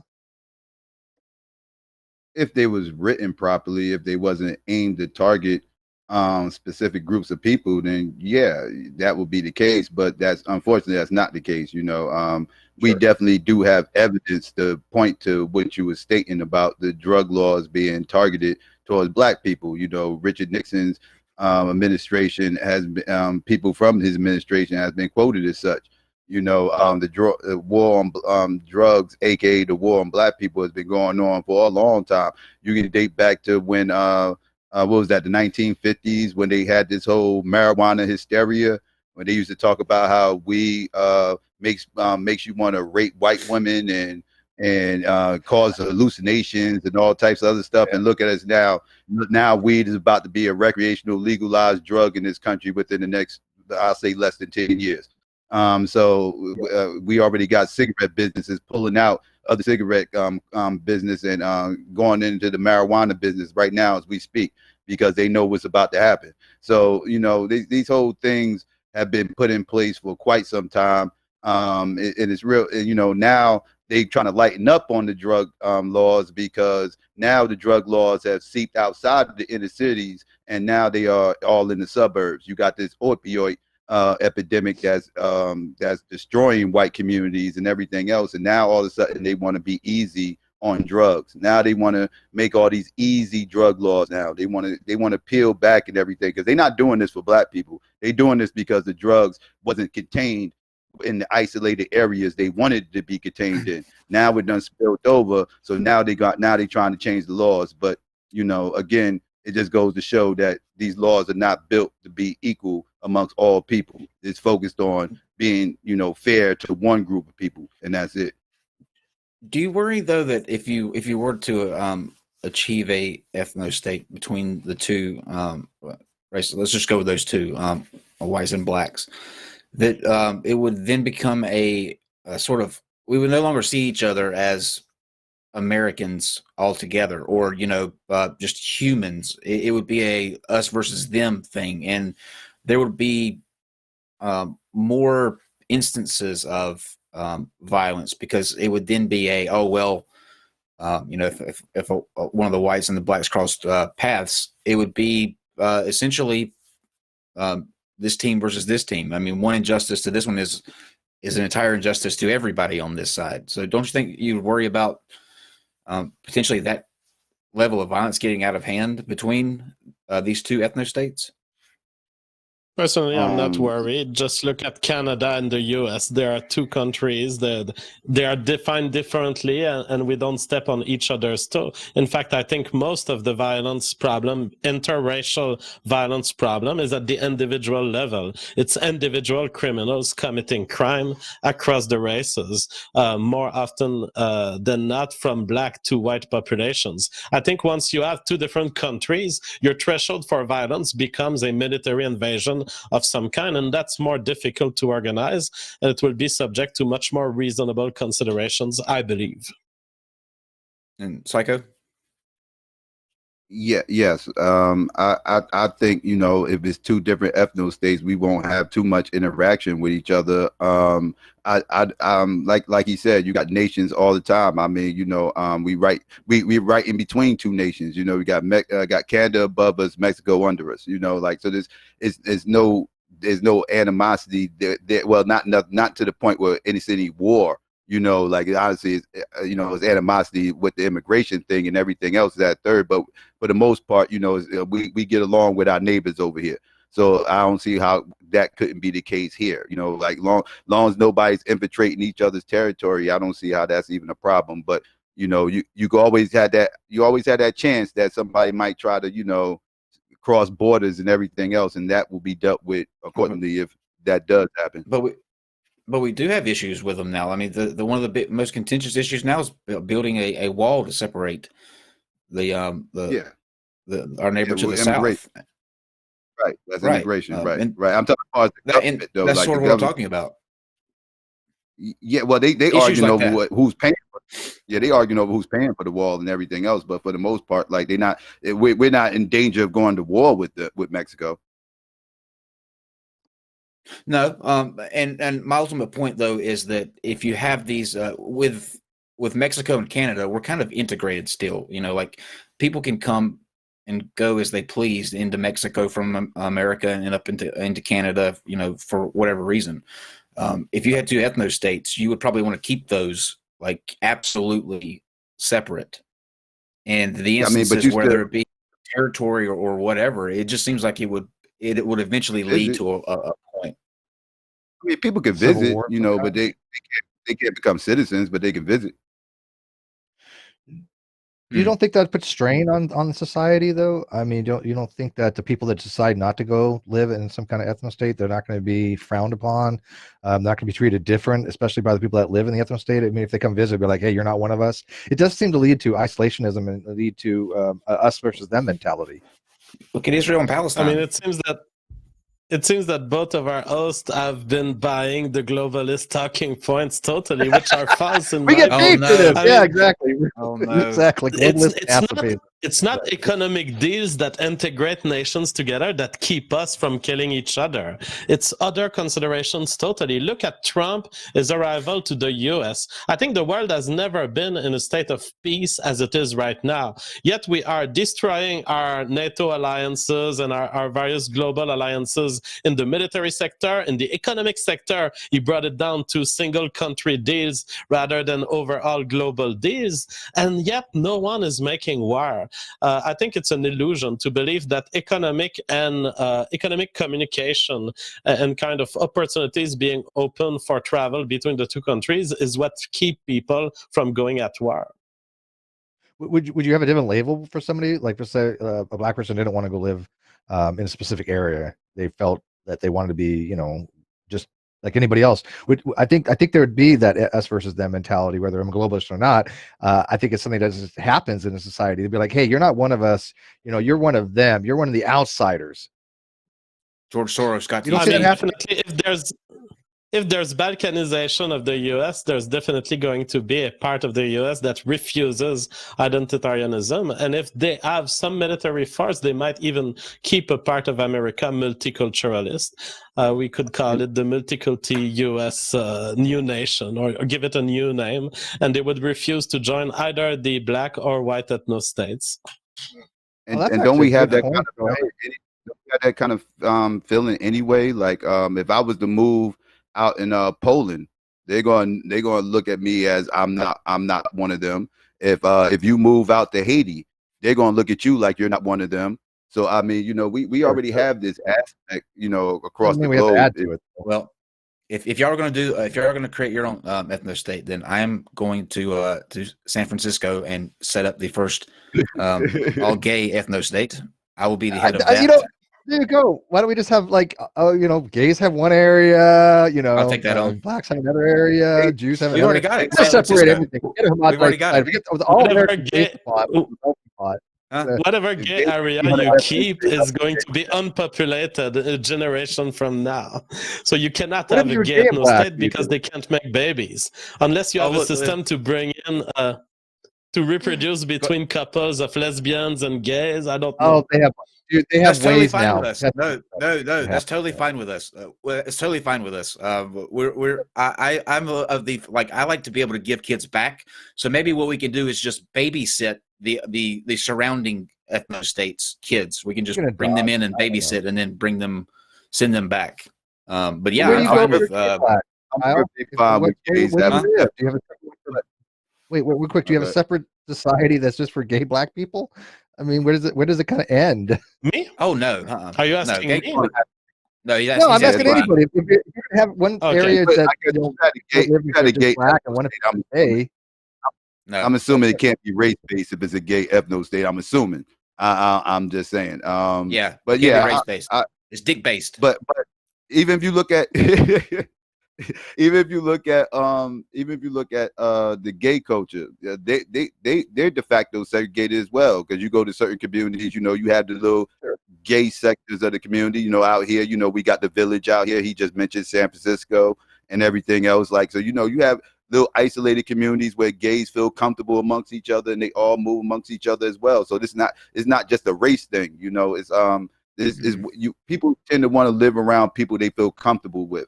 And, you know, so, you know, it's not a weird concept when you really think about it. I've never felt. I get that, and I agree with you 100% on that. That does happen, right? I mean, we have little Vietnam, little China. You know, we have different pockets of isolated ethno states already.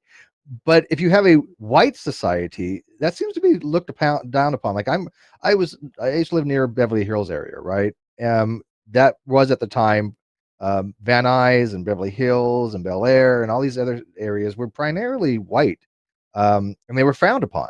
I mean, they were looked upon as, oh, this is a class warfare type thing, rather than, like you said, and I'm not justifying this. I'm not saying this is right or wrong, but this was the case. You know, as well as I do, you go for a little bit further down, you go to Compton, you go to Watts, you go to Chino, you go to some of their areas, then it is an entirely different landscape, right? So why is it that if a white culture was in one specific area because that's where they just choose to live, and it happened to be affluent, because clearly Beverly Hills and Bel Air is an affluent area, is a charge to be made there that it's more of a poverty type thing, or if it's a race, or if it's a social class, or if it's a economic diversification? It's hard to make these distinctions, is it not? This has got to be the last question too, because we do have to get the super chats. I know that we I have 900 more questions, but we do have to get to these other questions. So be brief, if you will, Psycho. Oh, okay. You want me to respond to what you just said? Just real briefly, yeah. I mean, how do we know if it's because of race, it's because of social class, or if it's because of economic standing? I believe it. Well, social class has a lot to do with it. You know, but you know, me personally, I don't have a problem with like when he was talking about his ethno state and everything else, all white communities and everything. Like we already have all white communities. The suburbs for a long time was all white communities until black people actually started making a little bit more money and actually started moving into some of these communities. But a lot of time when these black people move in these communities, the property value goes down, and that's when the whole redlining thing comes into play. And a lot of times a lot of these black communities that you see right now, we just discussed it earlier, used to be white communities. And a lot of times these white people tend to see too many black people around, they tend to leave naturally. White flight starts to happen. You got a county, the most prestigious black county in this country, which is PG County out in the DMV area, DC, Maryland, Virginia area. They huge black population, middle class families, middle class suburb areas, and everything else that used to be white at one point, and now it's all black, and it's flourishing for the most part. And that I just want to see a whole lot more of that, but on a larger scale. But I like to use PG County. You can look it up. I like to use PG County as a scale of what could be a black ethno state. Okay. All right. I'll read these super chats, and then we'll let you guys have your final word, and then we'll call it a night. This went completely different than I thought it would. I thought we would be trying to keep the two of you at bay from each other, but you both wound up agreeing and on a friendly conversation, and it feels weird. I don't know why, but it feels weird. It feels like you two should be angry with each other, but you're not. Regal Migdal says, hope you're talking about the trans-Saharan trade. Reed Chaberneau says, make sure post-slavery peonage and the Muslim enslaving of Americans during Jefferson is brought up, please. Love you guys, and the Dusty Show was great. Sigfrido Serbia says, why do you talk about slavery in past tense when Africans are still slaves? Do Africans owe African Americans any reparations for capturing them? Do you want to speak to that, Psycho? Yes, they absolutely do. But my concern is not what they owe us right now. My main concern is what this country owes us. And then once we get what's owed to us from here, then we can go after the Africans that actually sold us off. But yes, they're not exonerated from reparations either. To answer that question. Would this extend to Native Americans too? The Cherokee, I believe, owe us something. Yeah, to a certain extent, I would probably say. But again, my main concern is the government of this country and everything. But yeah, the Native Americans absolutely own slaves. And there was something else you mentioned. What was the first? I mean, should they be given reparations too for us coming in and taking? Well, they already received. They already received reparations. They got tax exempt land. They got tax exempt land. They get free scholarships. They get monthly checks. Okay. They get reparations. Yeah, they already get it. Okay. What was the first super chat you read? I want to kind of respond to what I think it was the first one you read. The first one was we're talking about the Muslim enslaving of Americans. Oh, the Saharan slave trade. Yes, the Muslim slave, the trans-Saharan slave. The Arabic slave trade. The Arabic slave trade was actually worse than the transatlantic slave trade, and actually, the transatlantic slave trade ended before the Arabic slave trade. The Arabic slave trade actually was still going on many years later. So yes, that slave trade was actually worse. Okay. Sisfredo Serbia says, one room, one white man, one black man. Who is superior and why? I think we touched on that when we asked them about is there a superior one? They both answered that one already. Sisfredo said, was life better with Jim Crow laws? Beta. We talked about that too. Reed Chabro says, adversity can be a net benefit. Let's enslave you. The ex-Hindu atheist says, you don't get reparations for slaves since humans aren't supposed to be property or equipment.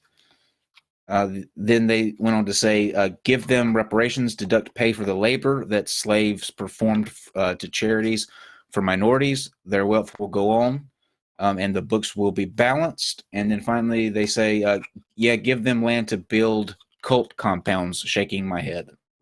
So there's a lot there. I think what they're saying is instead of, essentially, they don't want to give money to individuals as far as reparations go. Maybe take the money that they would give to those individuals and apply it towards community benefits. Maybe fixing up impoverished sections of cities, that sort of thing. What's your feeling on that?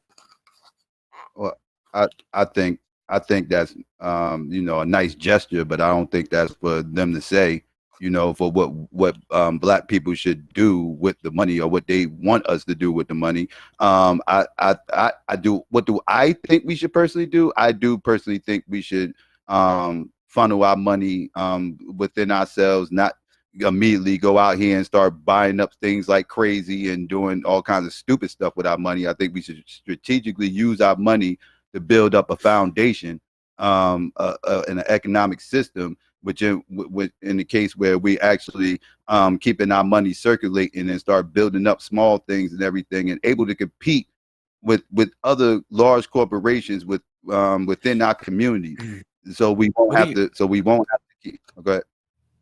I was just going to ask real quick. What do you do about either African Americans here that didn't or aren't descendants of slaves, and white lineages that didn't own slaves or fought to free slaves, whether it be worked on the Underground Railroad? What do you do about those people, and how do you go about separating who's going to pay and who doesn't? Again, that's something that's going to come out of taxpayers' money. And again, we taxpayers have been paying reparations to people for decades that their ancestors had nothing to do with their wrongdoings. Again, none of my ancestors are German, but we pay every year. We pay the Jews every year. Everybody in my family pays the Jews every year, but we had nothing to do with putting them in gas chambers at all. So this is a problem for the government to figure out. But again, they have no issues dipping into government funds for everything else, but except for to give us reparations. So that's just something people just gonna have to deal with. Okay. Ryan Wall did not leave a message. Thank you for the super chat. The ex-Hindu atheist, please ignore my last super chat. I came in late and made an assumption. Whoops. So I read it already. And then the ex-Hindu atheist said, ignore all of my super chats, please. Well, sorry about that. A little too late. Particle Man. Let me see. Particle Man says, JF can volunteer to move back to Texas and work outdoors for the state, performing manual labor, then praise the slavery benefits. If I was living in Africa and I was forced to be a slave in Texas, I would be happy about it. That would be an improvement of my life. But since I'm a Quebecois and a free nation and a white person, it is not an advantage for me to move to Texas. But you're a person who claims to love your culture, claims to want to preserve your culture, but yet you saying leaving your culture, having your culture stripped from you, your language and everything else will be an improvement. So I'm a little bit confused with that logic right there. So on the one breath you're saying we should protect our culture by any means necessary. The next minute you're saying no, I would totally strip my culture and best be fine with that because that will be an improvement. There goes the honeymoon. The thing Go is ahead, that the slaves were taken from Africa in circumstances that we tend not to remind to people, whereby about a third of the population of every country in Africa back then were slaves. And so the culture that you would have preserved if you wanted to be an African nationalist back then would be a culture where local slaves would exist. In fact, the transatlantic slave trade is evaluated to be only about 5% of the slave trade worldwide back in the days. And so it was only a part of it. And yes, we were depriving people of a certain culture, but let's not live under the impression that we were depriving them of a culture where they would be free. They would have been enslaved in Africa. that's not guaranteed, but I still don't see how you would say that this. Well, I can see how you would say it because you're on the outside looking in. But no, absolutely not. I don't agree with that at all. Like to sit up here and say you in a better spot here, and you're looking at hindsight, and you're looking how this country is now compared to how Africa is right now. That's just disingenuous. Again, you got that flag back there waving around in your background. I don't have no African flag I could wave in my background because I don't know which country my ancestors derived from.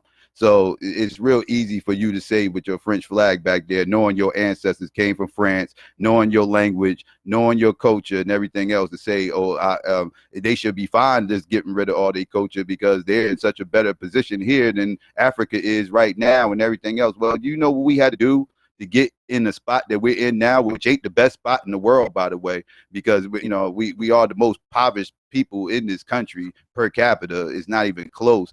So I'm a little, again, perplexed. But my point is, yeah, I understand that you don't know which flag to identify to in Africa. I'm telling you, if you knew, you would be the one wearing this flag here, and you would be the proponent of slavery because your country has done slavery. All of the countries of Africa has been engaged in slavery, and if you were to wave that flag proudly, it wouldn't be with a slavery-free society, as I can do with the flag of Quebec, because your society would have been it would have been flooded of slavery through the centuries. Yeah, but slavery is not going on right now. Yeah, right now those societies seems to have evolved toward non-slavery, and I would say it's probably a consequence of the existence of white people. That you can't really back that up, but okay. I do think that the advancements of civil rights by Europeans and Americans have been leading this world forward in terms of human rights, and have even been influencing Africa. No, I can argue that slave revolts is what actually did it.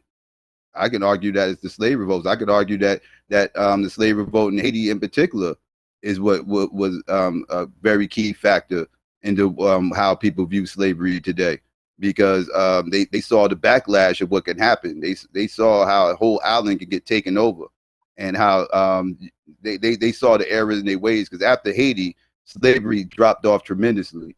People all of a sudden the whole slave trade had to take they had to restructure how they did everything. They had to change shipping patterns and everything until they eventually stopped. Haiti had a lot to do with it. That's what had a lot to do with it. It wasn't because white people had some epiphany that this is a bad thing. No, it became bad for business. JF, you work with neuroscience, so this might be a good question to ask you. It seems like over the course of human, not evolution in terms of like the standard, but our evolution in terms of societies. If you go back to the early, BC era up until now, it seems like there is a slow trend towards the way that people are treated as a whole. Like, for example, the slaves that built the pyramid, stuff like that. People could essentially be working next to somebody, they fall over dead. They move the person out of the way, move on. It's no big deal. We slowly move across time up until where we are today, and each generation, it seems like, fights a sort of whoever's in the majority looking back and trying to pull someone else up, instead of it not staying with that trend of well, these people are less than we are, so we can enslave them. We can make them work until they drop dead, and then there'll be nothing, no qualms about it. We seem to be a little bit more sort of, I guess, empathetic or caring. What is that brings that on as a whole, I guess, for society as a whole? I think we're definitely on the evolutionary path that you mentioned. And so as an evolutionary biologist, I ask myself, what could favor more and more empathic people who believe more and more that they are entitled to claim from the majority for equality? It's essentially, why did white societies converge towards socialism? And the answer is that we're farming socialism. As long as you have a small government rewarding a small number of people for being agents of the government, or for claiming certain civil rights, for claiming that they are part of an oppressed class that needs some form of reparation. We've been doing that for more than 100 years, and your government size will grow and grow with more victim claims, because essentially we have farmed into our societies people who feel entitled to the wealth of others, because we have not enforced proper boundaries between the properties of individuals, where we say, no, you don't have the right to steal money. In fact, today we say to young people, yeah, it's okay to steal money in the form of taxes and redistribute it according to needs. Now, this whole distribution of wealth according to needs, where does it come from evolutionarily? It probably comes from our childhood. I think that the leftist mind, the socialist mind, is a child mind, because the child is faced with lots of brothers and sisters, and essentially the resources must be distributed equally for everyone to be surviving, whereas the adult is in competition with others. He's trying to acquire wealth that other adults will not have. That is the foundation of capitalism, and it's a very adult behavior. It's not an adult that you would have in front of your child. Your child, you would be giving them something. The problem is that this behavior that was originally a family-based behavior, I think has evolved into a political preference, such that today we have children of all kinds claiming all sorts of oppression and claiming reparations in the form of taxes, preferential employment, and essentially stealing from the rich to give to the poor. Okay. And by the way, just to clear something up in the chat, yes, Maggie Bryson did come on the show. Yes, there were workers that built the pyramids. For the most part, it was slave labor. That is not even controversial. So I don't know why there are people that saying that it wasn't slave labor. It definitely was slave labor. I thought they had a lot of. I thought they actually had ordinary, like regular people working on the pyramids too. They did too. Yeah, they were like they got like the way Dr. Bryson was explaining. They got special like. Lodging, they didn't have to do the difficult pieces of the pyramid. They were, yeah. But as far as like the backbreaking stuff, like transferring the bricks and stuff like that from the quarries and all that, yeah, it was definitely slave labor. I should tell you that. Flamio says 9 facts about slavery they don't want you to know. Kent Hovind CPA, I'm half black from the waist down, so I sympathize. Oh man, Ryan Wall, holding our black votes hostage results in more conservative presidents with regressive anti-minority policies. I'd rather back the lesser of two evils. Sorry, not sorry. I hate that argument. I hate the lesser of two evils argument. I don't subscribe to that. That's the argument we've been subscribing to for a long time. There was a point in time before the Civil Rights Bill, we thought the Republicans were the lesser of two evils, because we was traditionally conservative before the Civil Rights Bill, and then when the Civil Rights Bill got signed, we all flipped and we all turned liberal, right? And we did that because we was under the guise that the liberals actually had our backs, just like we was under the guise that the conservatives had our back. The reason why we were so conservative is because Abraham Lincoln was actually a conservative. So therefore, being that we had the illusion that he was freeing the slaves out the kindness of his heart, that we all aligned ourselves with the conservative party, and we voted faithfully conservative for the next 100 years until the Civil Rights Bill. And then we flipped, and now, and even when Lyndon B. Johnson signed that bill, he was quoted as saying, after we sign this, we're going to have these niggers voting for us for the next 200 years. And so far, he's 1/4 right. He's 25% right, because that's what we've been doing since he signed that bill. And I feel like, me personally, I feel like the Democrats don't promise us nothing because they don't need to promise us anything, because they already know that at least 88% of us as a collective is going to run to those polls and vote for them every single election. So why should they promise us anything? They don't have to promise us anything. We got to get out of this whole lesser of two evils mindset. That's why nobody promises nothing. That's why we pretty much get played as political chumps. So we got to wake up. Yes, vote not vote hostage is necessary. Absolutely. Okay. Jesse Brownlee, thank you for the super chat. Leaving a message. The ex-Hindu atheist, I agree. For reparations, how much is what we need to decide. Nathan Dedinger says, give him a loan reparation. Well, but are we still online? It could be just buffering, which means it'll still go through, but it's just buffering. It did crash. I hope it wasn't the N-word. No, but it's been And it could be. YouTube monitors. Oh, so it's come back. We're back. Yeah, it was just buffering. Okay. That was weird timing. You broke it, Psycho. You see this? You broke the internet. Yeah. I was just okay. Be John. All right. So I just got a couple more here. Vibrantly Brantley says, thank you for providing a platform so all this idiocy can be brought to light. Drunken Crow says, not a dumpster fire this time, more like a trash can fire. The ex-Hindu atheist evolution doesn't make any statement about race, equality, or inequality. Does either of you have an issue with that? That's true. It doesn't. Okay. The ex-Hindu atheist. Wow, thank you for all the super chats. So where will it end?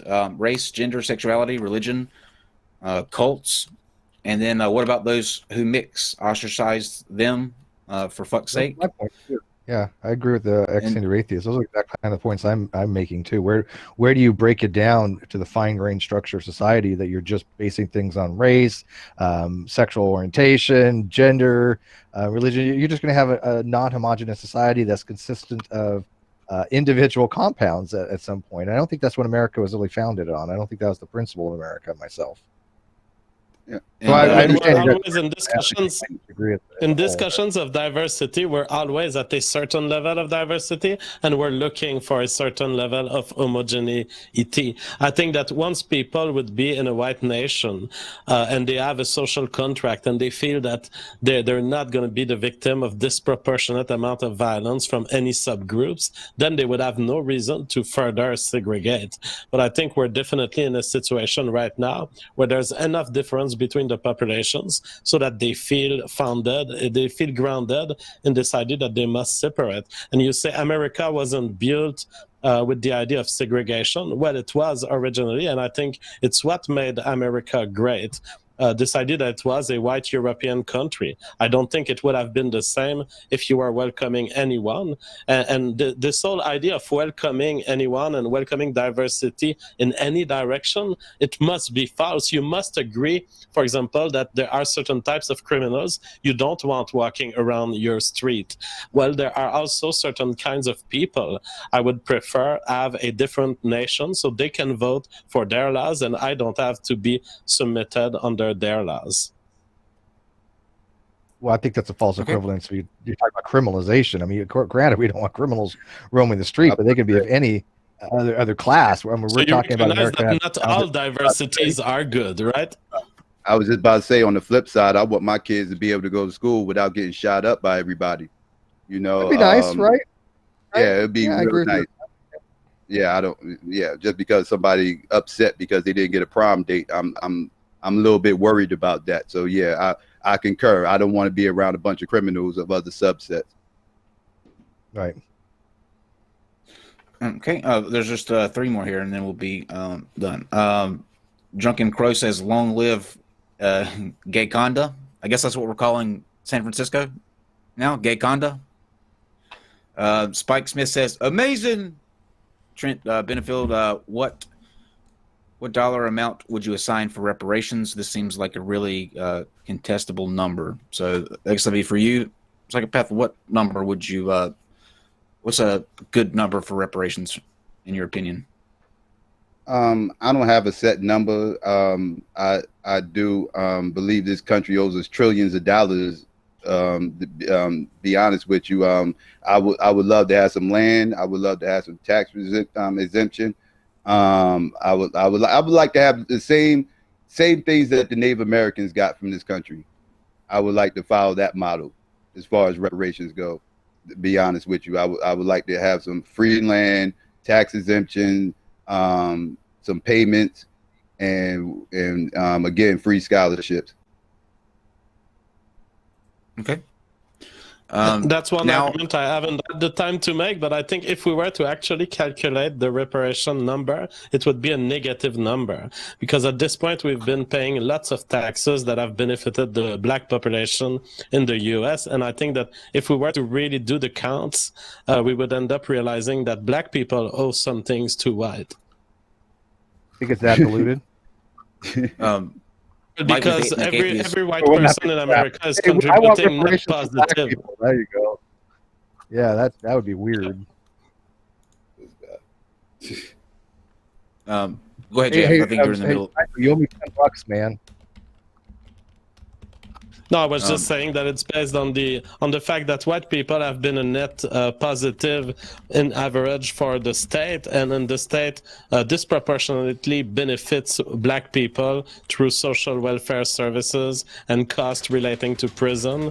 And so I think that the count would be hard to make, but if we were to make it for real, we would find out that we've been paying more than enough reparations. Are you saying welfare is a form of reparations? Well, it's certainly money taken against our will that heavily compensates the black population. I'm not saying I'm for welfare. I'm against it. But the fact is we're paying for welfare. You do realize welfare was originally started by the Roman Empire, right? Who is not black. You do realize that welfare came into this country before it was even a country. You do realize that, right? Before we even had the revolutionary country had so to sit up here and make this disingenuous claim that welfare is a form of reparations is kind of a joke. Not to mention corporate welfare rapes this country way more than social welfare that you're talking about.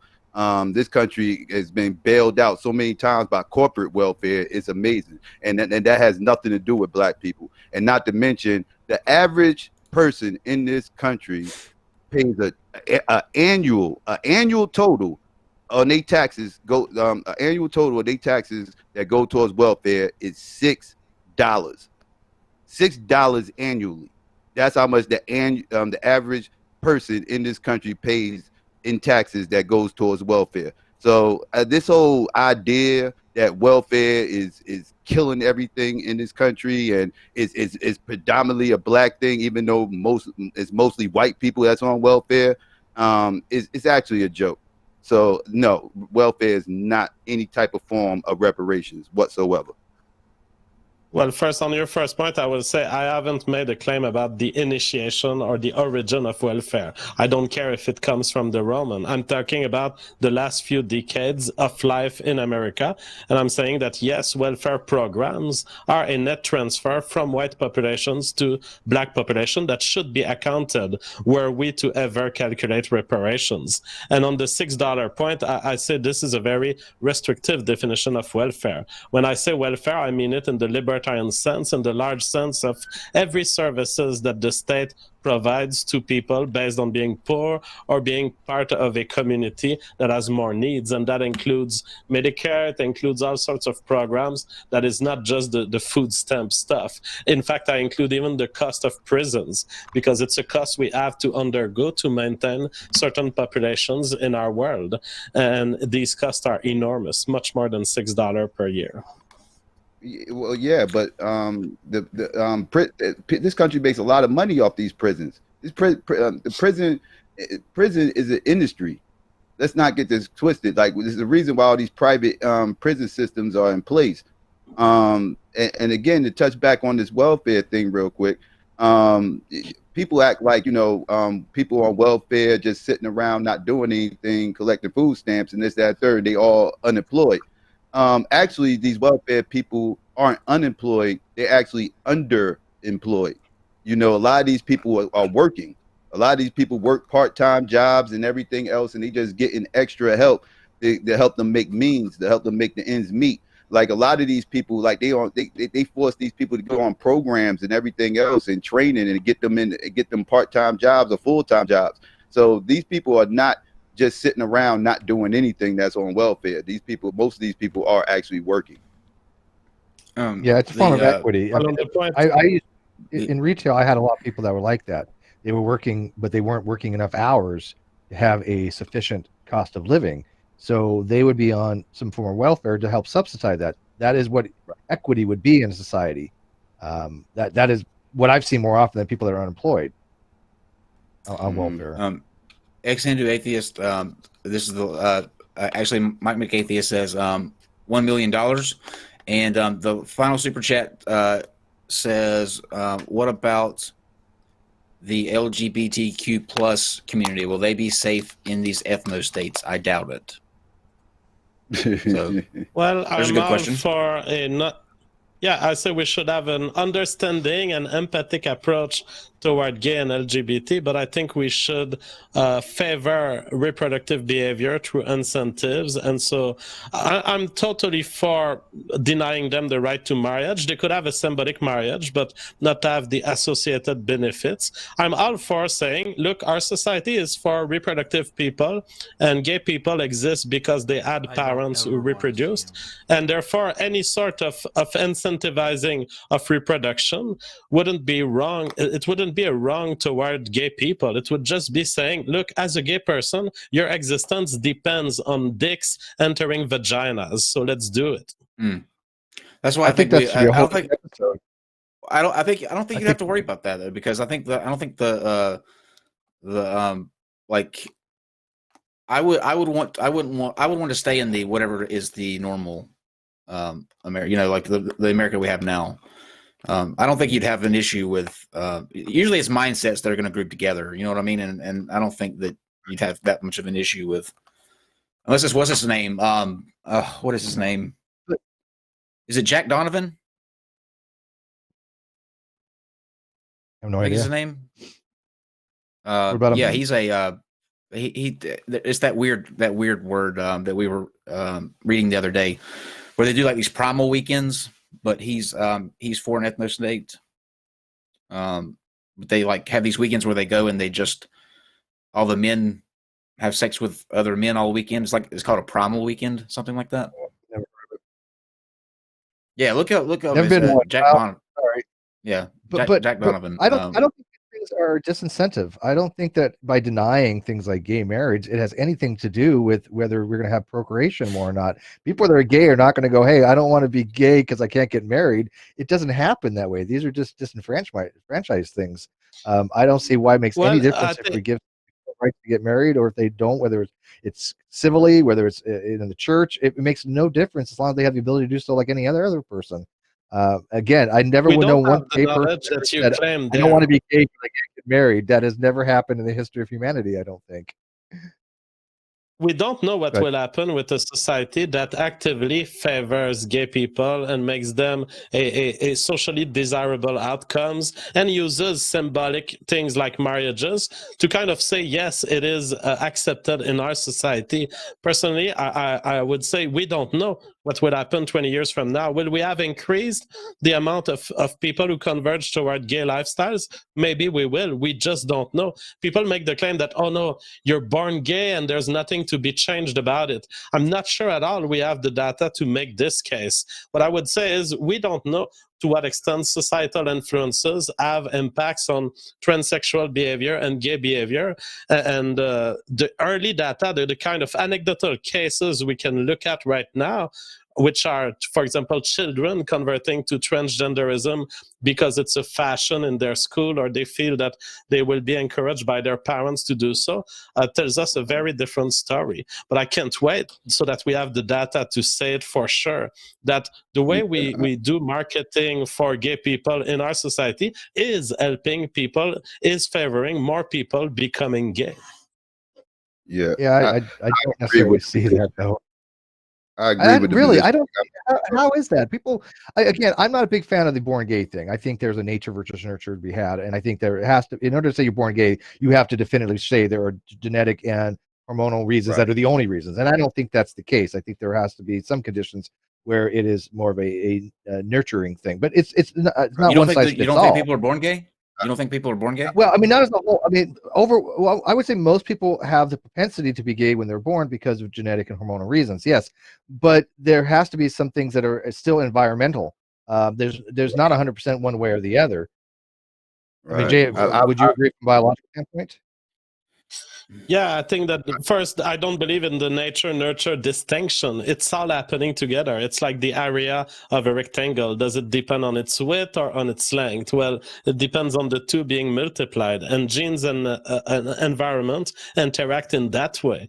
We have no idea right now if we were to abolish gay marriage and abolish any sort of cultural reference to the idea that the homosexuality is great and changing sex is great, what would be the impact over 30 years on our nation? Would there be less transsexuals? I suspect there would be less, but we don't have the scientific data to make that claim. Yeah, It'll be more fabulous. We know that. Yeah, I agree with the notion that it's hard to prove whether or not people are actually born gay. I think it's more of a preference myself. That's my position. But as far as whether or not gays will be allowed in either ethno state, I don't see how they're not going to want to be in your, they're not going to want to be in your ethno state. Let me just cut you off right there. They're not going to want to be anywhere near that. I would agree with you because most gay people are into interracial relationships, and that alone will probably keep them away from the ethno state. But I wouldn't. No, they've been discriminated against, and they don't want to discriminate against others. They've been in that boat, and they don't want to see it done to. They don't want to be a part of that. You think black gays feel that way? I don't know if black gays feel that way. Maybe white gays. I can't speak for them, but black gays, I've had conversations. I'm saying for us to, or for gay people to want to go to an ethno state. I don't think that would be the case because. Most gay people I know what it's like to be, when you're growing up, you get bullied. It's one of the shit that happens. But I don't think that people are going to want to be a part of where that's a thing where you're actively discriminating against people. I've actually spoken to some black gays who are separatists, who actually tell me about their experiences amongst the LBGT, and they're not pleasant experiences. Let's just say that they feel like they're a double minority, so to speak. Sure.